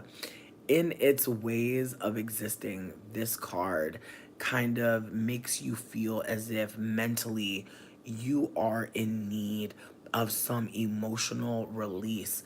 And yet, your mental state is so disturbed and disrupted that you're not really able to communicate in the ways that you usually would. And so perhaps in this time, I would seek out music. I feel like there are times that I said, talk therapy doesn't help, but sometimes a song or a show or a movie can kind of connect with us better. And so this is a reminder that music is a gift, but it also does reprogram our minds. And so listening to something uplifting, not watching things or listening to things that make us feel distressed, not watching or listening to things that are making us feel like our emotions don't matter and that we should just be cold. There's just a really deep kneeling to emperors. Just write your question and where we're pulling the card from the deck. I'm not sure who's next, but if you're next, go ahead. I invite you to write your question. But yeah, no, there's definitely a desire to kind of escape a little bit, and I hope that you do that. Now, on the very top, I did get the Three of Swords, and it was facing towards you. So there is this feeling of, again, loss, a huge loss. There's a lot of loss happening here. And again, when we got the Three of Swords earlier, it is a feeling that all of us know. It doesn't matter how beautiful or how smart or how rich you are, you have been hurt by somebody not wanting your ass. Like, it do not matter if you are black, white, Asian, motherfucking First Nations, like it do not matter. You can still be feeling a way about the ways that somebody did not love you or come through for you. And that heartache, that heartbreak, a lot of times is romantic when we talk about the Three of Swords. But I think in this case with this man, I think that there was such a deep connection with him at some point, such a feeling of safety at some point that this behavior is kind of just so disappointing, and again making you want to escape, making you want to listen to music, maybe even making you want to get drunk. Honestly, the Eight of Cups very much is big drunk energy, big drunken love energy, big pour me another one energy, because bitch, I don't want to feel how I'm feeling. Now, secrets revealed, things on the bottom, things that maybe we don't really think about right now because we're going through so much. The Six of Cups is a card of mercy. This is a card of kindness and love from elder to child. And so this is a reminder that we can actually reparent ourselves.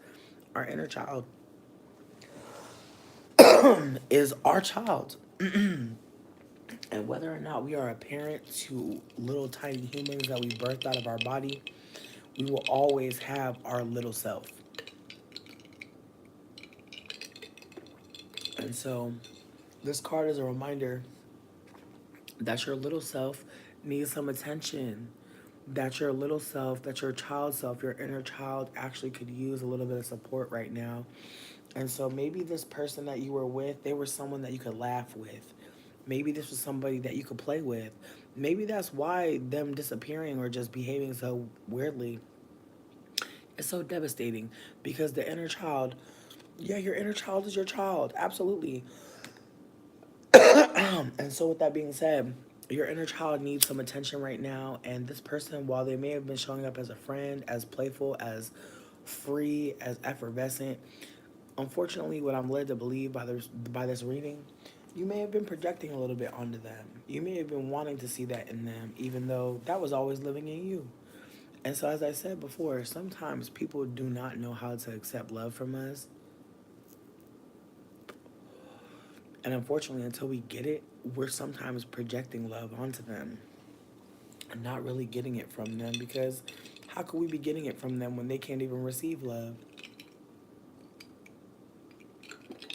You have to love yourself to receive it. You do. It sucks. It sucks to realize that, because then you start realizing how many people just could not love you. Bitch, you wasn't open. So that's all I'm trying to offer, is that he was never open and you're not closed, okay? Life is just beginning for you in so many romantic, emotional ways. And I want you to go ahead and allow yourself to feel that three of swords. Allow yourself to break down. Fuck hazard lights. Fuck trying to coast. Fuck driving on fumes. Let it go, babe. Let it go. There's so much more abundance out there. I know that it hurts. Feel that hurt. That's what's going to help you move on. Honestly, allow yourself to get real hurt, real mad. Because, excuse me, it feels like you've been holding back. It feels like you've been holding back a little bit. And I'm telling you, this pain, it is so relatable. We're all so with you in this. A lot of us have felt like, damn, why can't you just be what I need? Why can't you just show up? Why can't you just do the work? Trust me, a lot of us have said that. I pray that you take that deep breath and you go towards peace. You go towards people that you ain't gotta tell shit other than make requests and see them be honored, okay? Yes, people aren't gonna come to us healed. True. True. But they can't be causing chaos on top of it. That's all I'm trying to offer. All right. All right, Jordan, you said you're next. After Jordan, we're doing kneeling to emperors. If anybody else wants to go, let me know. I think Glitterflies said that they want to read as well. Glitterflies, you can go after the last person that just posted their question. And again, if you have a question and want to tell me where to pull it from, just put it on in there, baby. We're kicking it. We're hanging out a little bit. Let's see. All right. Would like to know what's in the cards for your recent new year. Just had another trip around the sun. Aw, happy birthday, Leo. No, you're good. What's in the cards for the recent new year? All right. Okay. Let's. Oh, I'm gonna just hold those to the side. I'm not even gonna look at those. We just gonna pull those out when we pull those out. And they said middle pull. All right. Because those could be just some birthday cards, just a little bit of extra for the birthday. Ooh, magician. It's a lot of things to create this year, I see. Top pull. Five of Wands. Okay. A little bit of conflict, I see. Ooh, Ten of Wands. Letting go of some burdens, I see. All right. Okay, so I will say this card, the Magician card, is your middle pull. It's a very powerful card to get because, as y'all can see on the top, the Magician is 1. The Fool card is 0. You are the Fool right now, okay? You are going to become the Magician. In fact, you're thinking about becoming a magician. Or maybe it's already underway, but the Magician is a card that reminds us that we can do so much. We're so fucking powerful. And so this year is going to be a year of showing yourself just how powerful you can be, just how much you can create. And so this Magician card, keep that with you whenever you get another reading, or if you happen to get a deck for yourself, which you really should, because you have a lot of gifts coming. A lot of gifts coming because you're doing a lot of works right now. Now, Five of Wands, as I said before, fives are unfortunately evil as fuck. It's bad energy, negative as fuck. This was upside down, which is good. It means that the drama is not on you. You don't got the bullshit on you. However, since it was on the top, you may notice that other people are not creating as much as they may be fighting, as much as they may be causing confusion, as much as they may be traveling. You'll just notice a lot of people just not on their job. Again, stay in your motherfucking lane. All right, you're gonna see a lot of chaos, a lot of confusion. Don't focus on that. Do not focus on other people's shit right now. That's what I'm really getting from that. The distractions will be out there. The people not doing the work will be out there. And this is another motherfucking card that's along with it, okay? Keep in mind all these wands, they hurt, okay? They be pop, pop, pop, pop, pop. So stay away from the people you see running around looking crazy. Stay away. And this right here, we got the 8, excuse me, not the 8, we got the 10 of Wands. I know this card looks fucked up. This card is about carrying everything on your damn back like it's on you to do. It's not. It's really not. And as you come into your magician energy, as you come into that raw, pure creation, that pure creation from within, that creation that nobody else could do because they could never think like you have to pay attention to what the fuck you're carrying that is so damn heavy that it actually might be breaking you down versus breaking you off so that you can fucking do something and be what you want to be. Again, Leo energy is very, very, very strong and very powerful. But the thing about Leo is y'all can be so fucking loving and so just so abundant, ruled by the sun, that you can kind of get caught up with trying to help people and trying to shine for people, glow for other people. It's time to really pour all that back in, and I know that the sun don't know how to pour into itself. I know that it don't work like that, right? The sun is perceived, and people life literally comes from the perception. So it's hard, I know, for y'all to actually, break out of this center role, but I promise you nobody is going to die if you take back some of your shine, some of your glow for you. If you put some of that shine and that those hot rays, that life-giving energy, if you pour that back into yourself. And so those two cards that fell out earlier, oh baby, my deck really funny. First of all, this the birthday card for the Leos. Now you see this girl, right? Strength is not just about being physically strong. Strength is also about putting yourself in the right relationships, making sure that you're around people that respect you and see your worth. People that you don't have to explain shit, okay? They see you poised. They see you as protectable. They see you as soft. They see you as worthy. They see you as elegant. They see you as all the beautiful, amazing things you think about yourself. They see that too. This year, babe, we're not going to be able to pretend like we don't see the motherfucking material. We won't be able to play small this year. And Page of Swords upside down, pages are huge changes. Aces and pages are huge changes, y'all. Hear me again. Aces and pages. And the pages are actually the princesses, okay? So if anybody ever wants to just remember some of the older ways people used to talk about these, we're dealing with the princess and we're clearly dealing with the queen, right?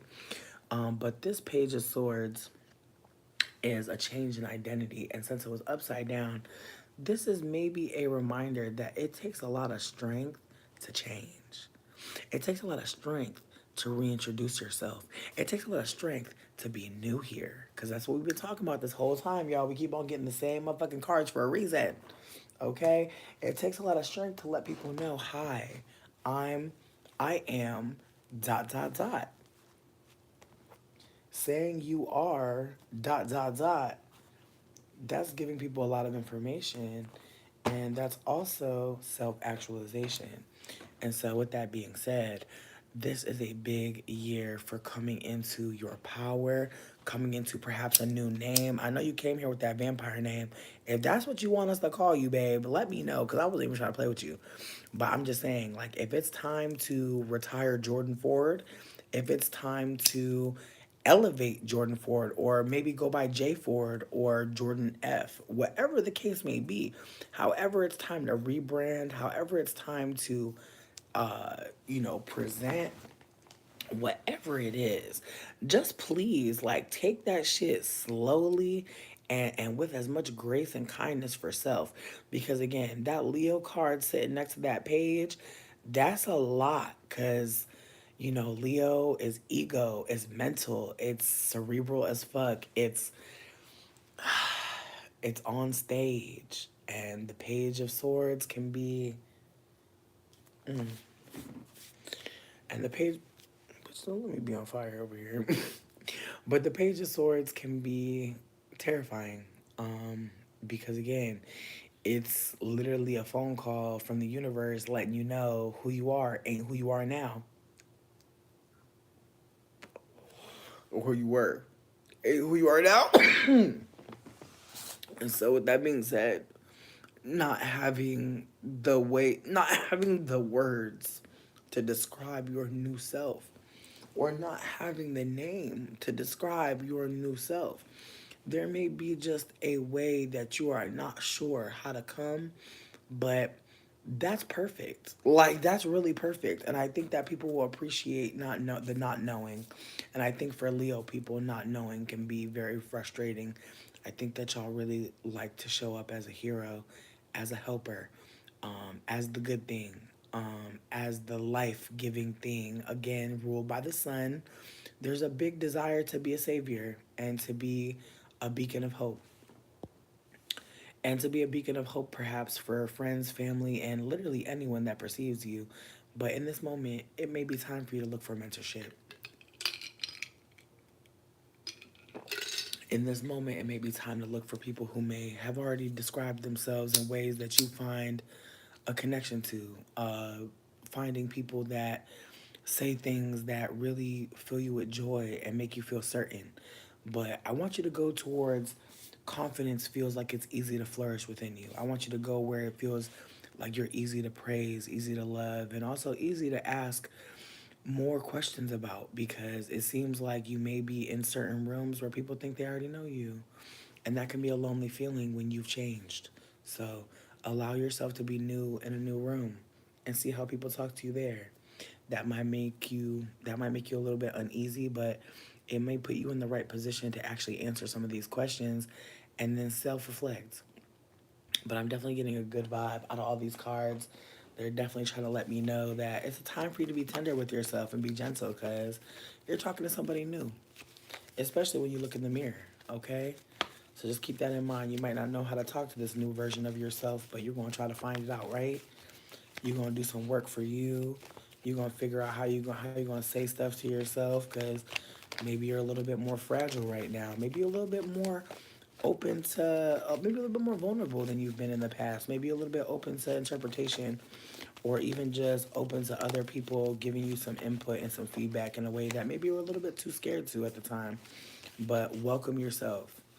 Like wake up in the morning, look in the mirror and say, "Welcome.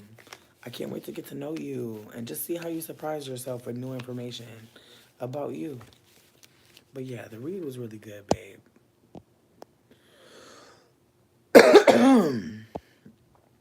Oh, I love you so much. Thank you for being here. Mm,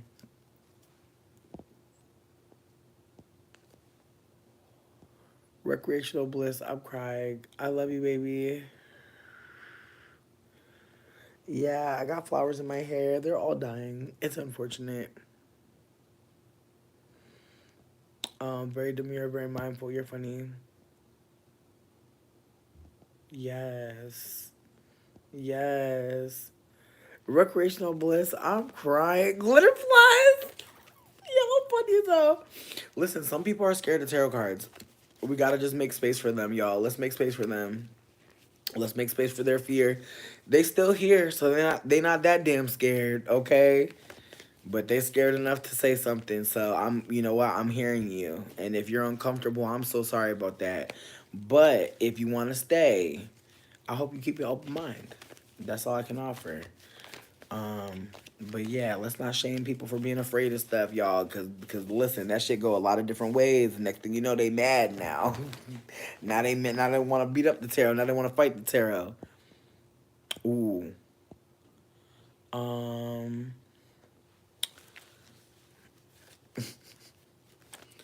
Oh wow. You're so welcome, Jordan. You're super welcome. No, JJ funny as hell. Um. You know what, JJ? To be honest, I feel like I got away from a lot of people in my family when I was pretty young. And so I didn't have to struggle as much as other people do. Like, I really think that that's a privilege that I've had. I've been able to kind of grow myself away from the poisonous, toxic roots of my family.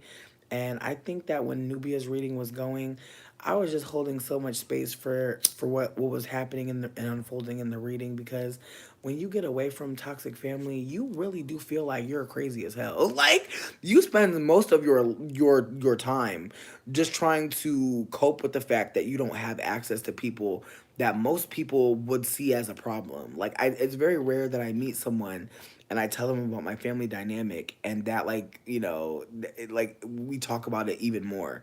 Like when I tell people about what my family has done to me, it is a shut door. Not because I want it to be, but because most people don't know what to say. And again, I'm understanding that most people don't know what to say, and that's why I don't hold them to certain standards of like showing up and supporting me in that, right? But again, it can be a hard thing to try to open up that wound every time you get close with people. To tell people that the people that created you don't love you the way that you deserve can really feel like a personal attack against yourself. And so, as far as my body positivity journey, I'm gonna be so fucking for real. Being a lighter skinned person and also having like a symmetrical body, because when you're a fat person, there's different shapes of fat people, right? Like we see different shapes of fat people. And so I feel like in terms of being a fat person, I have a proportionate body. For the most part, the way that I wear my clothes, people wouldn't label me as a sloppy fat person. And when people say shit like that, they're usually meaning like their belly is hanging out. My belly be hanging out, but y'all don't see that shit because 9 times out of 10, I'm tucking my belly in my pants. I do keep my belly tucked. I do. But there are some fat people that don't. And honestly, there's times where I don't tuck my belly in. And I do notice that when I don't do that, people are a little bit more like willing to like gawk at me in a particular way. And I'm trying to get a little bit more comfortable with just having my belly out because again, hiding my belly for my entire life is it's been a moment. But there's a part of me that feels like when I did that, people did see my body as more acceptably attractive. Whereas if I had my belly hanging out in every picture, I don't think that people would have like helped me become internet famous. I don't believe that at all. I believe that by wearing high waisted bottoms, I believe by wearing certain wigs, I think by also being conventionally attractive in that I have a symmetrical face and I'm a lighter skinned person, and therefore those two things are a part of what people think is beauty. And so, with that being said, I want us to just consider that like what we think is beautiful has been shown to us. And so, obviously, I knew from looking at other fat people that if I tucked my belly in my pants and wore high waisted pants, I would look literally like a non-fat person. Like I think that some of us fat people are quote unquote proportionate, and what people really are just meaning is like our fat body is not um our fat body is able to be is to be shaped. And I think that that's something to say because I feel like then people have all these body shapers. Like then people shape their body all the time. Nobody cares. But when you're a fat person, shaping your body can be like literally the difference between people thinking that you're like attractive and your body is snatched versus not. Like I know people have talked about my body in ways that had me like, damn, like that fucking those swimsuit bottoms really worked or like those jeggings really worked. Like again, like the way that my body sits, the way that my fat sits, like people do see certain fat people as like more ugly because they're not conventionally attractive, meaning that they may have like a more pronounced double chin. I know that depending on how I take a photo or a picture, my double chin is not as pronounced. Even though I have neck rolls, I still have a neck. That's another thing, like having a neck period, like that is another part of being a fat beautiful person or a fat attractive person. So I want to just put it out there that like I haven't had the hardest struggle to be seen as attractive. I feel like for the most part I've been told multiple times you have such a beautiful face. And I personally feel like that we live in a society where like faces are more important than bodies. Maybe not now, maybe not now, low key. Like right now I can totally see how bodies are beating faces. But I feel like growing up, age of Pisces, it was very much about faces. Age of Aqua, it's ironic that it's bodies, but it makes sense in some bizarre way that like the hard swing from like faces being beautiful is something that you have to quote unquote work for. So I'm crying. Oh, these are flowers that I just picked from like outside, and they're dying. But they were so pretty. Like they were pretty little yellow flowers. I just like stuck them in there and just hope that it will work out. But yeah, I think that in the future though, I do want to get like some like little I either like I want to make my own barrettes, I do, but I'm gonna look and see if there's like a small Etsy shop that's already like doing something like this because I really do want to support black owned. I feel like there's probably somebody black who already decided that they were gonna adorn their fro with flowers, and so before I go and start trying to start a business, I might be able to go and buy some and maybe even get them to help with the giveaway. You know. Cause I really am trying to work with some small shops with the giveaway, and who knows, maybe I'll be able to find some hair adornments or something cute like that. But no, it was a cute little look. I had a really cute time. I took a bunch of pictures and videos on Dane's phone that they don't know about, so I'm actually really excited for them to see like how cute I look. Thank you so much. How have I maintained my sanity? Oh, honestly, literally drugs. Um, white cis men paying my rent from time to time and me not having to go to work so I can be depressed for weeks and months, and not have to worry about anything. Like literally, like not having to pay rent and drugs. Literally. Literally, I would not have made it. I would not have made it. Like the last few fucking weeks staying here, bro, like if I had to be on the street, come on, like I'm being so fucking serious. Like drugs and literally free rent. Like that's literally the only reason why I'm not fucking unwell to a degree where I can't make you laugh. You know what I mean? Like just trying to be fucking super candid. Like I have not been good, but I am in a better space now. I'm grateful that I have drugs and free rent. Like that's literally what it is. That's all it is, man. That's all it fucking is. This shit is medicine, bitch. Because again, like people don't realize this, but I be coming here and laughing with y'all, but laughter literally is a regulation tool. And so some of y'all might think that I know some of y'all might think like I'm sad right now, so I can't laugh. You're doing yourself a disservice. When you are going through trauma, you're hurting, you're fucked up, please seek out laughter. You owe no one pain. You owe it to none of us to be hurting. And I can understand what that's like so hard. Like I felt like, oh, I'm going through something. I gotta just stay in my anger. Like, why? Why the fuck? Again, I wanna keep going with the read, but actually I think I might be done. Am I done? Am I tripping? Who is after Jordan? I'm gonna keep going. Yo, thank all of y'all for letting me read your cards. I think it was kneeling to emperors. If kneeling to emperors, if you want to do one, you can be my last person. Okay, awesome. You'll be my last person, and I just need to know where I'm pulling the card from and what we're reading for. And also, I just want to say, y'all, like, thank you for all the donations. The phone has been blinging this entire time. It's the way I'm about to get these saucy nugs. Just thank you. Just truly, just thank you so much. Don't get me wrong, I made some good ass French toast earlier, and that is filling me and making me feel very happy. Do not worry, I'm not starving. This is not a dry bag. This is just me genuinely letting you know, like, a bitch is gonna bust out on some fucking saucy wigs, and it's all because of you. Just thank you, bitch. Just thank you. Truly, bitch. Honestly, because the way I be buying bacon as a main protein, absolutely, JJ, we love you. We love you. You honestly be laughing at old traumatic shit. Bitch, same.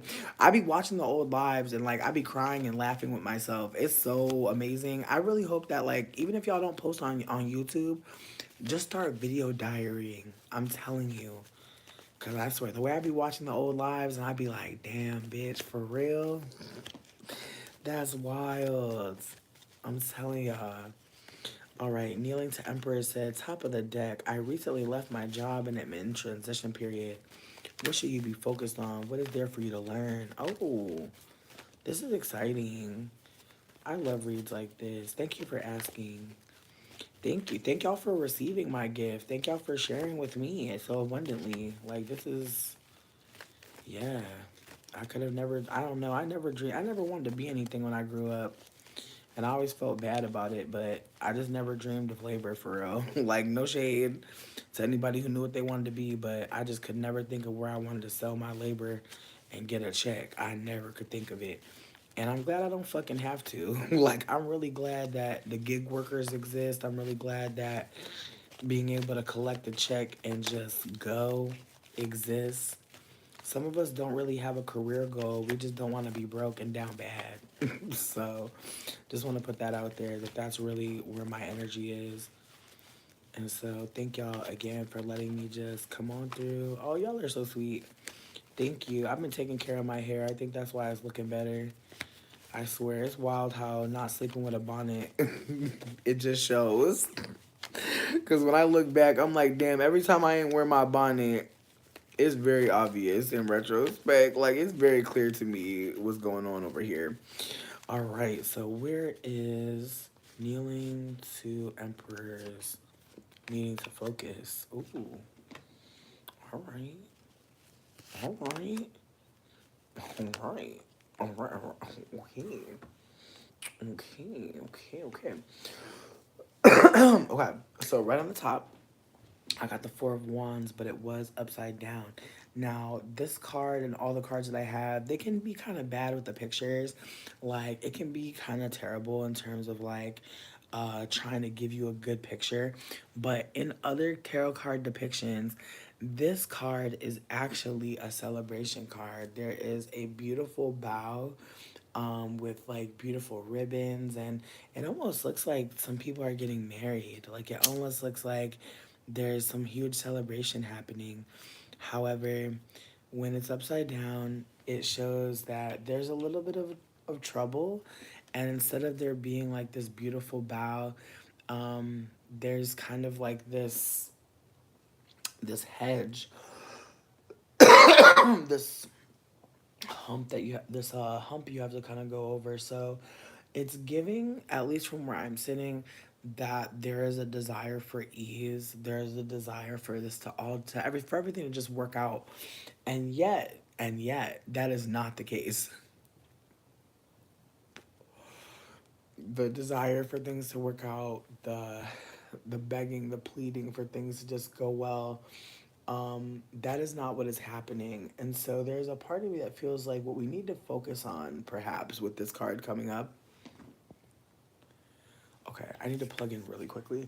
But what's coming up for me, at least with these Four of Wands, is that there's a desire to kind of like get things done, be all together, have just have everything where it needs to be. You want something to kind of work out, and then also on top of that, the fours are perfection, almost damn near. The fours are a square. They're solid. They're solid. And so there's a desire for you to have legacy, for you to have more than this shit. There's definitely a desire to have more than what you have right now. And there's nothing wrong with that. You're not bad because you desire more than what you have. You're nothing negative because there's more out there to get.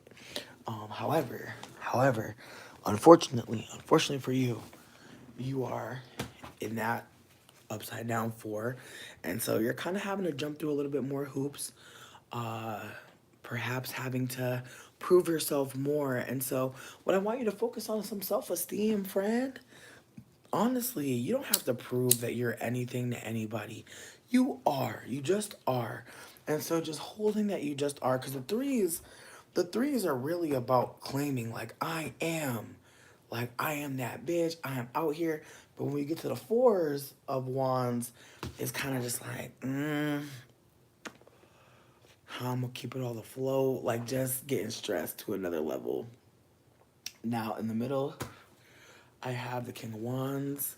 And this is a king that, again, like I said, he likes to go out, likes to party, like have a good time. But unfortunately, this king was, again, upside down. So there is a lack of play, a lack of pleasure, a lack of fun. You might be also perhaps experimenting with sobriety. And that may be a little bit rougher. And so you may be keeping yourself from certain places just because you don't want to be tempted.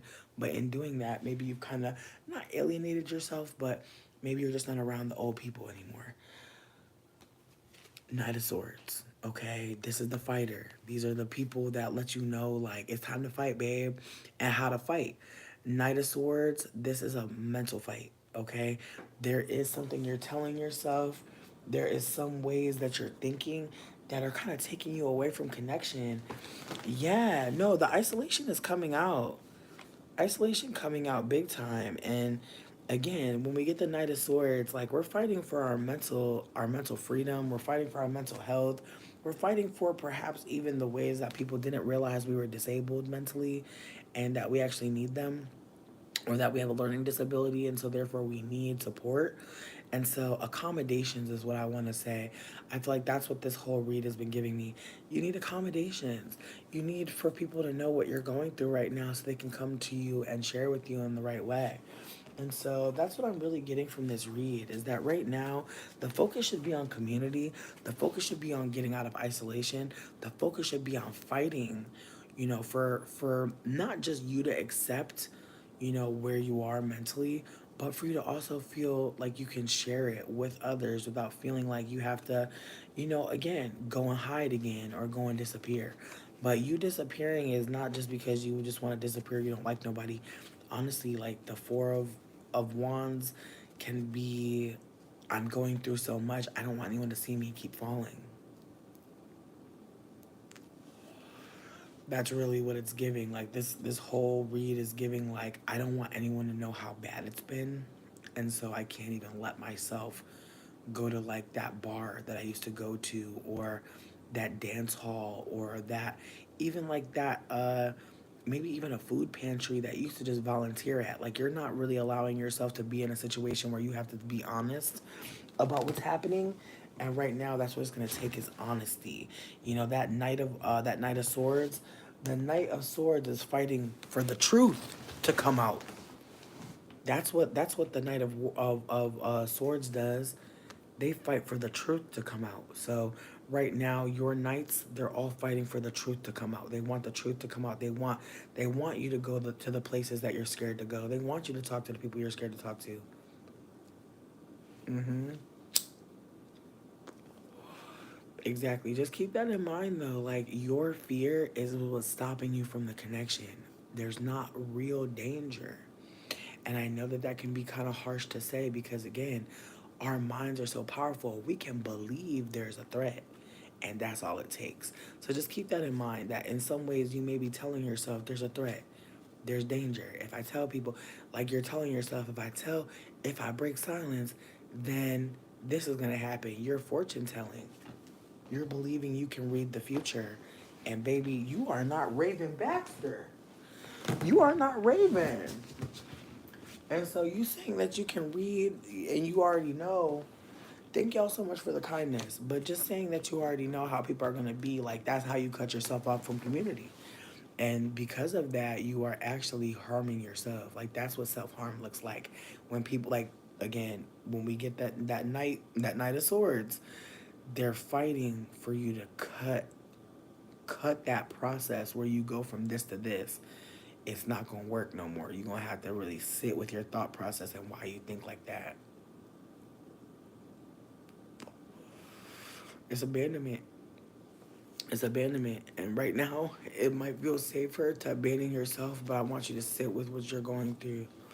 Sit with what you're going through. It's time to journal, friend. It's time to journal. I'm definitely going to pull a card for peace. The job you left was traumatic, and people were proud of you, but you couldn't do it anymore. Okay. Yeah, no, it's time to break silence about that. It's definitely time to talk about what was happening in your job. It's time to get more support.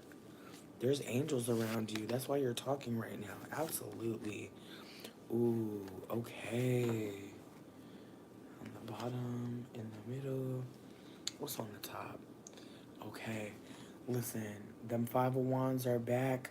There's a lot of evil that you've believed, not because you want to believe in evil, but you've had a lot of people tell you just the wrong things. You've had a lot of misinformation shared with you. And not only that, but unfortunately, you haven't always had like access to people who mean well. And them wands can really hurt us. The wands can hurt so bad, y'all. Like, people can do stuff to us that doesn't leave for a long time. Some scars on us are internal. And I know that that's a really, like, I feel like that's such so cliche, but it's the truth. Some of us are really bleeding inside and nobody would ever fucking know. So I say that to say that for anybody out here who feels like they are the walking wounded, who feels like they are, like I said to y'all earlier, if I didn't have access to housing that I did not have to pay for and drugs, I wouldn't be here. Luckily, that's not the case, right? But for some of y'all, you're bleeding inside. You're dying in a way, and no one knows. And so the ways that like y'all may be hiding how bad it is, you are unfortunately adding to the harm that's already happening. That's not your fault. But what is your fault is the quiet, is the withdrawing, is the recluse. You have to put yourself out there again. Two of Pentacles is in the middle.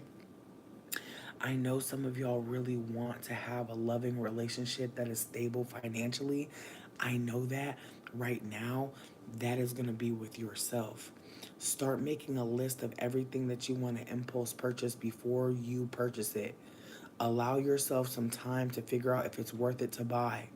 If you find out that it's not worth it to buy, actually, the girlie said this. She said every time she want to buy something, she write it down, and then after she tallies up how much money she ended up not spending, she gives herself half of that money in a savings account and then allows herself to spend the other half on the things on that list that she decides are worthy of it. And so she's like, you're finding a way to rewire your brain for the dopamine. You're still spending money. And then, oh, Ren, look at us. In alignment. I see that. And hey, I'm glad we all saw that. Hey, what up, Ryan? I'm happy you're here. But yeah, no, I'm glad that we all saw that creator. Shout out to her getting her coin. Shout out to her getting her views. Now I would be real with you. If I didn't impulse buy the thing and I didn't spend the money, guaranteed that money got spent somewhere else. I wonder like when she as soon as she said she gives that money to herself, I'm like, oh wow, she got money. Like I'm like, wow, even when she didn't spend the money, it still exists. She got money. So with that being said, I know some of y'all want a relationship with somebody that might be financially stable or just finding a partnership with someone. Don't even got to be romantic. Just finding a business partnership, a friend, a confidant, associate, something. And babe, you are having to be that right now for you. And it's not because you're ugly. It's not because you're not worthy of friendship. I know some of y'all see people in relationships right now and you think, damn, where's my boo? Child, a lot of us are getting played. A lot of us getting played. I just started not getting played. Okay, I just started not getting played. A lot of us getting played out here. And like honestly, I say that and I wish I could knock on some motherfucking wood. Cause you know how you sound so loud when you be saying certain shit. It just sound like you turned up the volume. Now, this last card is I think go hammer home what's been said. Some of y'all are new here. You see this tower card? It means shit has crumbled. Shit has broken down. Some shit don't work no more. You gotta throw it out. Can't take it to Plato's closet. Can't take it to the thrift shop. Can't nobody use it. Some of your old behaviors are done. They're done. They're done. They're out of here. Mm-mm. Some of your old behaviors can't come into your new life, babe. That's why the new life's waiting on you. That's why some of y'all feeling so stuck and so stagnant. You don't want to give up the old behaviors. You don't want to give away the coping techniques that y'all are using that are low key bringing out abandonment in yourself and others.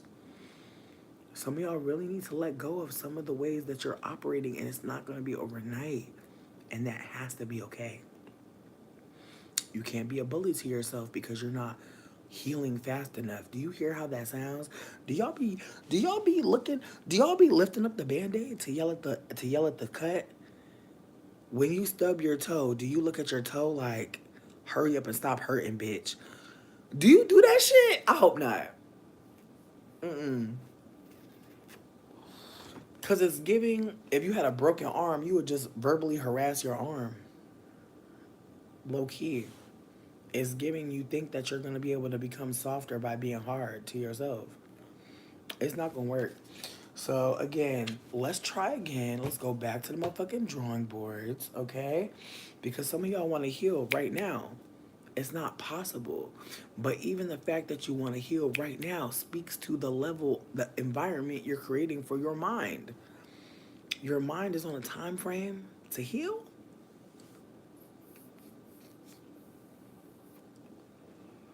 I don't think some of y'all think about what you're saying to yourself.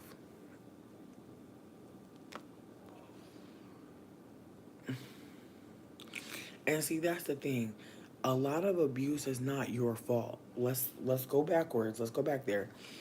People harming us the first few times is not our fault. How could you know this was going to become a pattern? But once you're seeing the pattern, you can go. I know it's not hard for all of us to just move on. I get it. And I'll never shame anybody for holding on to a relationship a little bit longer than they needed to. I'm not that girl. What I will say though is at some point you just have to start asking yourself, what what is better? Like how can I frame this?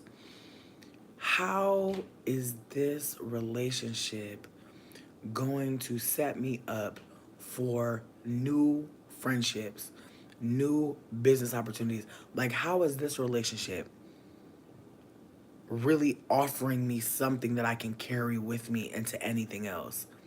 Because I think if we think like that, we can start to think about how in some relationships there's so much joy.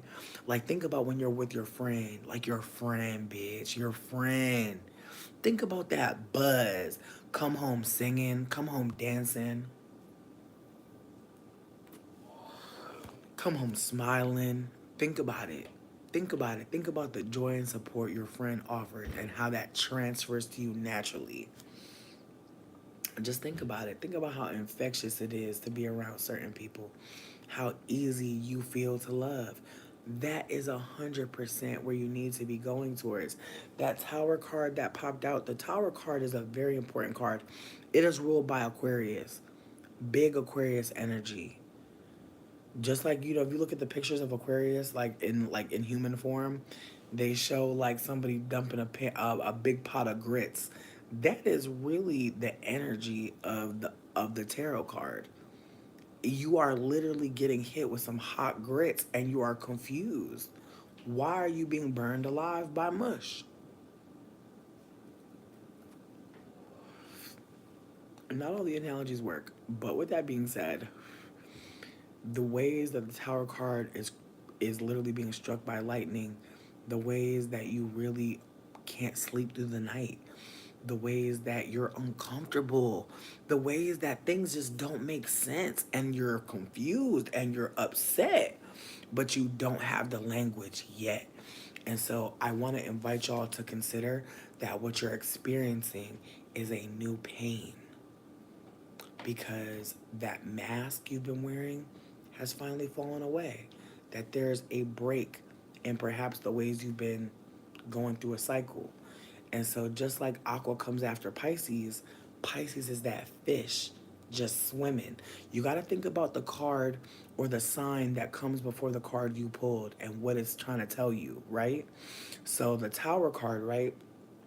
When we see that Tower card, and we know that it's big aqua energy and we think who comes before Pisces? Pisces is that fish. It's that 360. It's that swimming, swimming, swimming. Or rather, delete what I said. Delete what I said.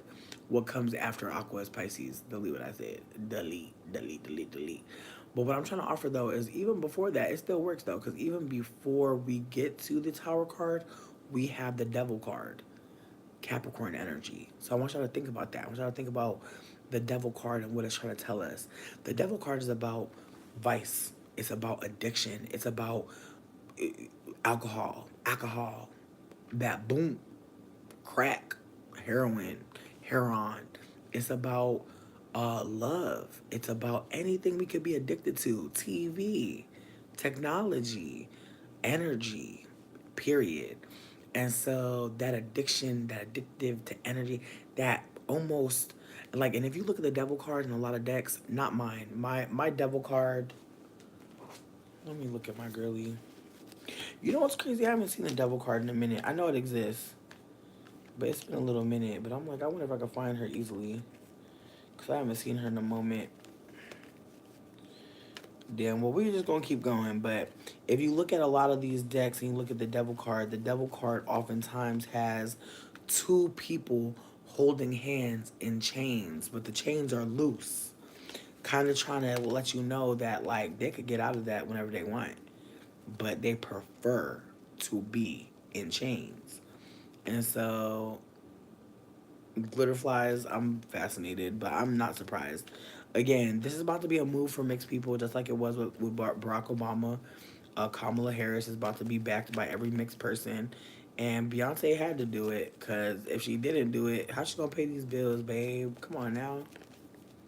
You know she broke. No shade. I'm not trying to play her, but my God, like, I just feel like she doing a lot. But as I was saying, there she go. The devil card. Usually when you get the devil card, the girlie, she got some prisoners, but the prisoners are happy to be there. The prisoners love it. You know, sometimes think about it. It's kind of like, you know, when you're, if you're an addict, then you know what I mean. Like when you're getting your addiction satisfied.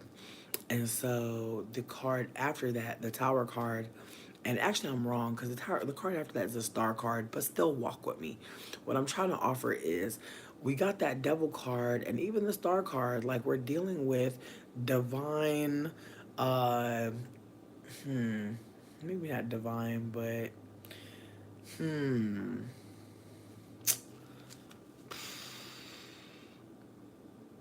you know, because I don't want to go too hard on the devil card because I feel like, you know, pleasure can be so demonized. We live in such a Puritan Christian community, society, so the ways that a lot of us get raised is to really deny pleasure to ourselves. And so, now she really trying to escape Jay-Z. I'm fucking crying. But with that being said, the ways that like think about it, think about how like some of y'all may have never had a conversation about masturbation with y'all mom, even though your mama definitely be touching on her coochie, not to make you feel any kind of way, but I'm just saying everybody mama touched on their coochie. And you know, let me not say that because some people, some femmes are really detached from their bodies in that way and think that it's nasty and bad. So let me just try to offer that the ways that like, you know, we have been so demonized from pleasure. It's easy to see how some of us get trapped in it. You know, some of us are taught from a young age that to do anything is outside of God's will, outside of God's desires for us. And so some of us can get so caught up in wanting to be the good, wanting to not be bad, wanting to beat all addiction, fight every just just kill every demon. You feel me? And I think that tower card is a reminder that, you know, some shit just walks away from us. Like we have the illusion of choice in some ways, but some shit just don't allow us to keep it. And so I feel like when we get that tower card, especially as just an affirmation of clarity, you know, sometimes we lose things because they were just never meant to be in our lives. They were just supposed to go. Like many things in our life, we're not supposed to keep all of it. Some of it does go. But I think when the tower card is turned around, I think that there's this air of, you know, some stuff leaves our life as a reminder, you know, that we're ready for more, for different, for new. And I think that that fear of changing our behavior, finding a new way to relate to ourselves, finding new strategies to cope. Um, the tower card really is a card that shows that the things we built so high, the things we used to think, they're just no longer coming across as reasonable to keep on thinking. And not only that, but the ways that the thought itself, the ways that believing this one thing or these few things may actually destroy connections with other people, may actually destroy us from ever feeling whole and connected and like we are again building up our mind. And I think that for me, and when I think about tower moments in my life, I think about um I think about when I realized that I could make videos on the internet. I think for a long time I tried to be funny, tried to make people laugh, tried to be a silly person, tried to be, well liked, likable, but I think that inside of me, I think I've always felt like very unlikable and very much like I just like did not deserve a lot of care or compassion. And in retrospect, I feel like again that comes from my mother wound. It comes from not being like loved by my mom and treated like, a daughter should be treated.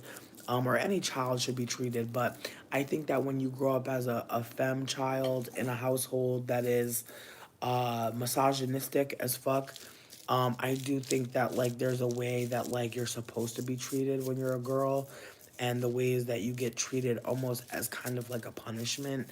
And I used to know little girls that were in my school that were friends with me that would always be punished, always be on punishment, could never leave the house. And I would be like, I would just not understand like how you could always be punished, you could always be stuck in the house. And granted, my mom would punish us, but usually we just got beat. And so, of course, I didn't understand like timeouts and shit like that because I was just getting my ass beat. You know what I mean? And so, with that being said, it was a tower moment for me as someone who grew up feeling quite unlovable to be on the internet and for people to say anything kind to me. Like, I feel like me becoming Tumblr famous felt like a cruel joke in ways because I felt like most of my life I looked like a Cabbage Patch doll and a potato. And so, with that being said, like, this is not me trying to drag myself. This is just me trying to offer that like growing up, like I did not feel cute, I did not feel great, I did not feel smart, I did not feel a lot of things that people were seeing in me. And so because I wasn't ready to receive that, I think that like I kind of went hardcore into trying to prove that like yeah, these comments are true about me versus just accepting, just being appreciative of the comments. They are, but again, instead of just being able to accept that people were like appreciating me, I started trying to prove that like I deserved people liking me. Like even when you're getting the energy that you're craving, you will still not get enough because that's not the point of it. Like it is an open wound. It's festering. Like you can pour a lot of shit in there and you're still not going to get to it. And so I say all that to say like someone was asking me questions about like how I found confidence and like how I keep my sanity. And the truth of the matter is like there have been so many moments where people have like showed me mercy, have absolutely like just poured into me because they may have been going through the same shit. I'll never know. Some of y'all will really just be kind to me and just disappear. And I appreciate that. Like I appreciate the fairy godmother of it all. But I'm also trying to just uplift that like there have been moments where people have helped me and they wanted not one thing. And again, I know this isn't everyone's experience. Most people don't experience that. Most people are not able to just go on the internet and cry and people give a fuck about them. So I just want to say that like as much as I've gone through like hardship, I've also been privileged in the space to the point where again, I literally was telling the chat about my phone situation and someone from the chat sent me a phone. I'm not saying that like I am ungrateful or that I feel like, I don't deserve these things. What I'm trying to offer is most people are not able to say, "Hey, my phone's fucked up and can someone help me?" And so with that being said, I think that there's a way that I've been able to access the internet and been held and I'm grateful as fuck. But I do think that it makes sense to talk about it like in reality because I do think that when certain people are talking about their experiences with like the internet, I think that it can be hard for us to like actually see what people mean. I also feel like I've had a couple people, I don't want to say bully me, but definitely try to like make me feel crazy for saying that I have privilege because I've been homeless and I've been poor. And like, on one hand, it's really easy for me to be like, yeah, I've had a lot of fucked up shit happen. But the amount of good things that have happened to me, the amount of things that, like, when I tell y'all about them, I know you're like, what the fuck? This can't be real. And it actually is. Like, again, I know that my life is not typical. I know I'm not living anything that other people are living. And in some ways, I'm really grateful that I get to live the life I live because I like the life I live. I don't like being homeless for sure. Don't like that. But I do like knowing that my life could change and that I could live somewhere else and that I'm not gonna die just because someone isn't supporting me. And like I think that that's something a lot of us don't have access to. Some of us really need support. Like a lot of people I know are supported by their family. And I know that some of y'all look at me like, how the fuck are you doing this? And it's because I'm cultivating a different type of family. And so, if your family is only able to give you housing and not kindness and love, I genuinely do think that it's time to maybe like start a blog or start some sort of thing. Like if there's something you're passionate about, I hope you pour into it. Like I am gonna be super candid. Like I had a lot of privilege. That's why I just was like posting on the internet and people were liking me. It's not just because I'm a cool person. Like I have access to privilege and I'm not trying to break the fourth wall. I'm just trying to offer that when I look on the internet space, now I see more and more people actually trying to pour into people who are doing shit versus just being attractive.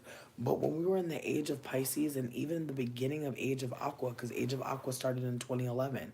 So pre 2011 and even after 2011, people were still looking at people's faces and being like, okay, you're attractive, that's enough. Now we're asking for more information, and that's great. But we haven't been. So there are a lot of people that are still in that delusional mindset of like, well, I'm hot, so like I've seen a lot of people who are conventionally attractive kind of melting down recently because like them being attractive wasn't enough.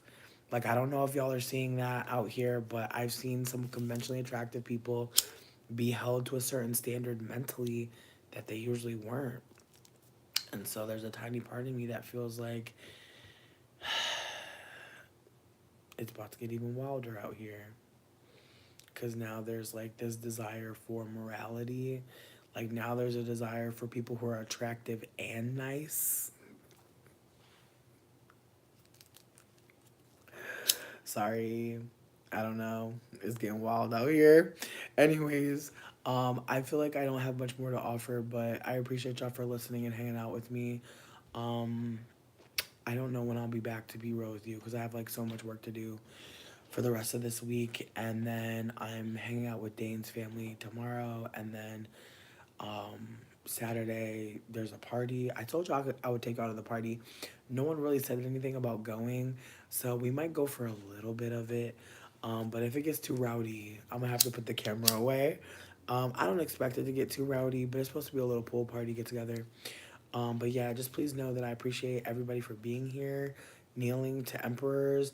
Thank you for being candid about your healing your mother wound, and just thinking about it deeply. Thank you for just being candid.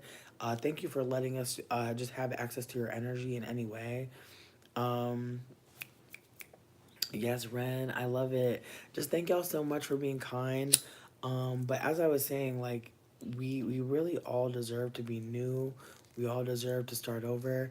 Now let's go to the party. Listen, I'm gonna bring y'all, and then if it's too rowdy, we'll just leave. But yeah, no, I want to just say thank y'all for just allowing me to come here.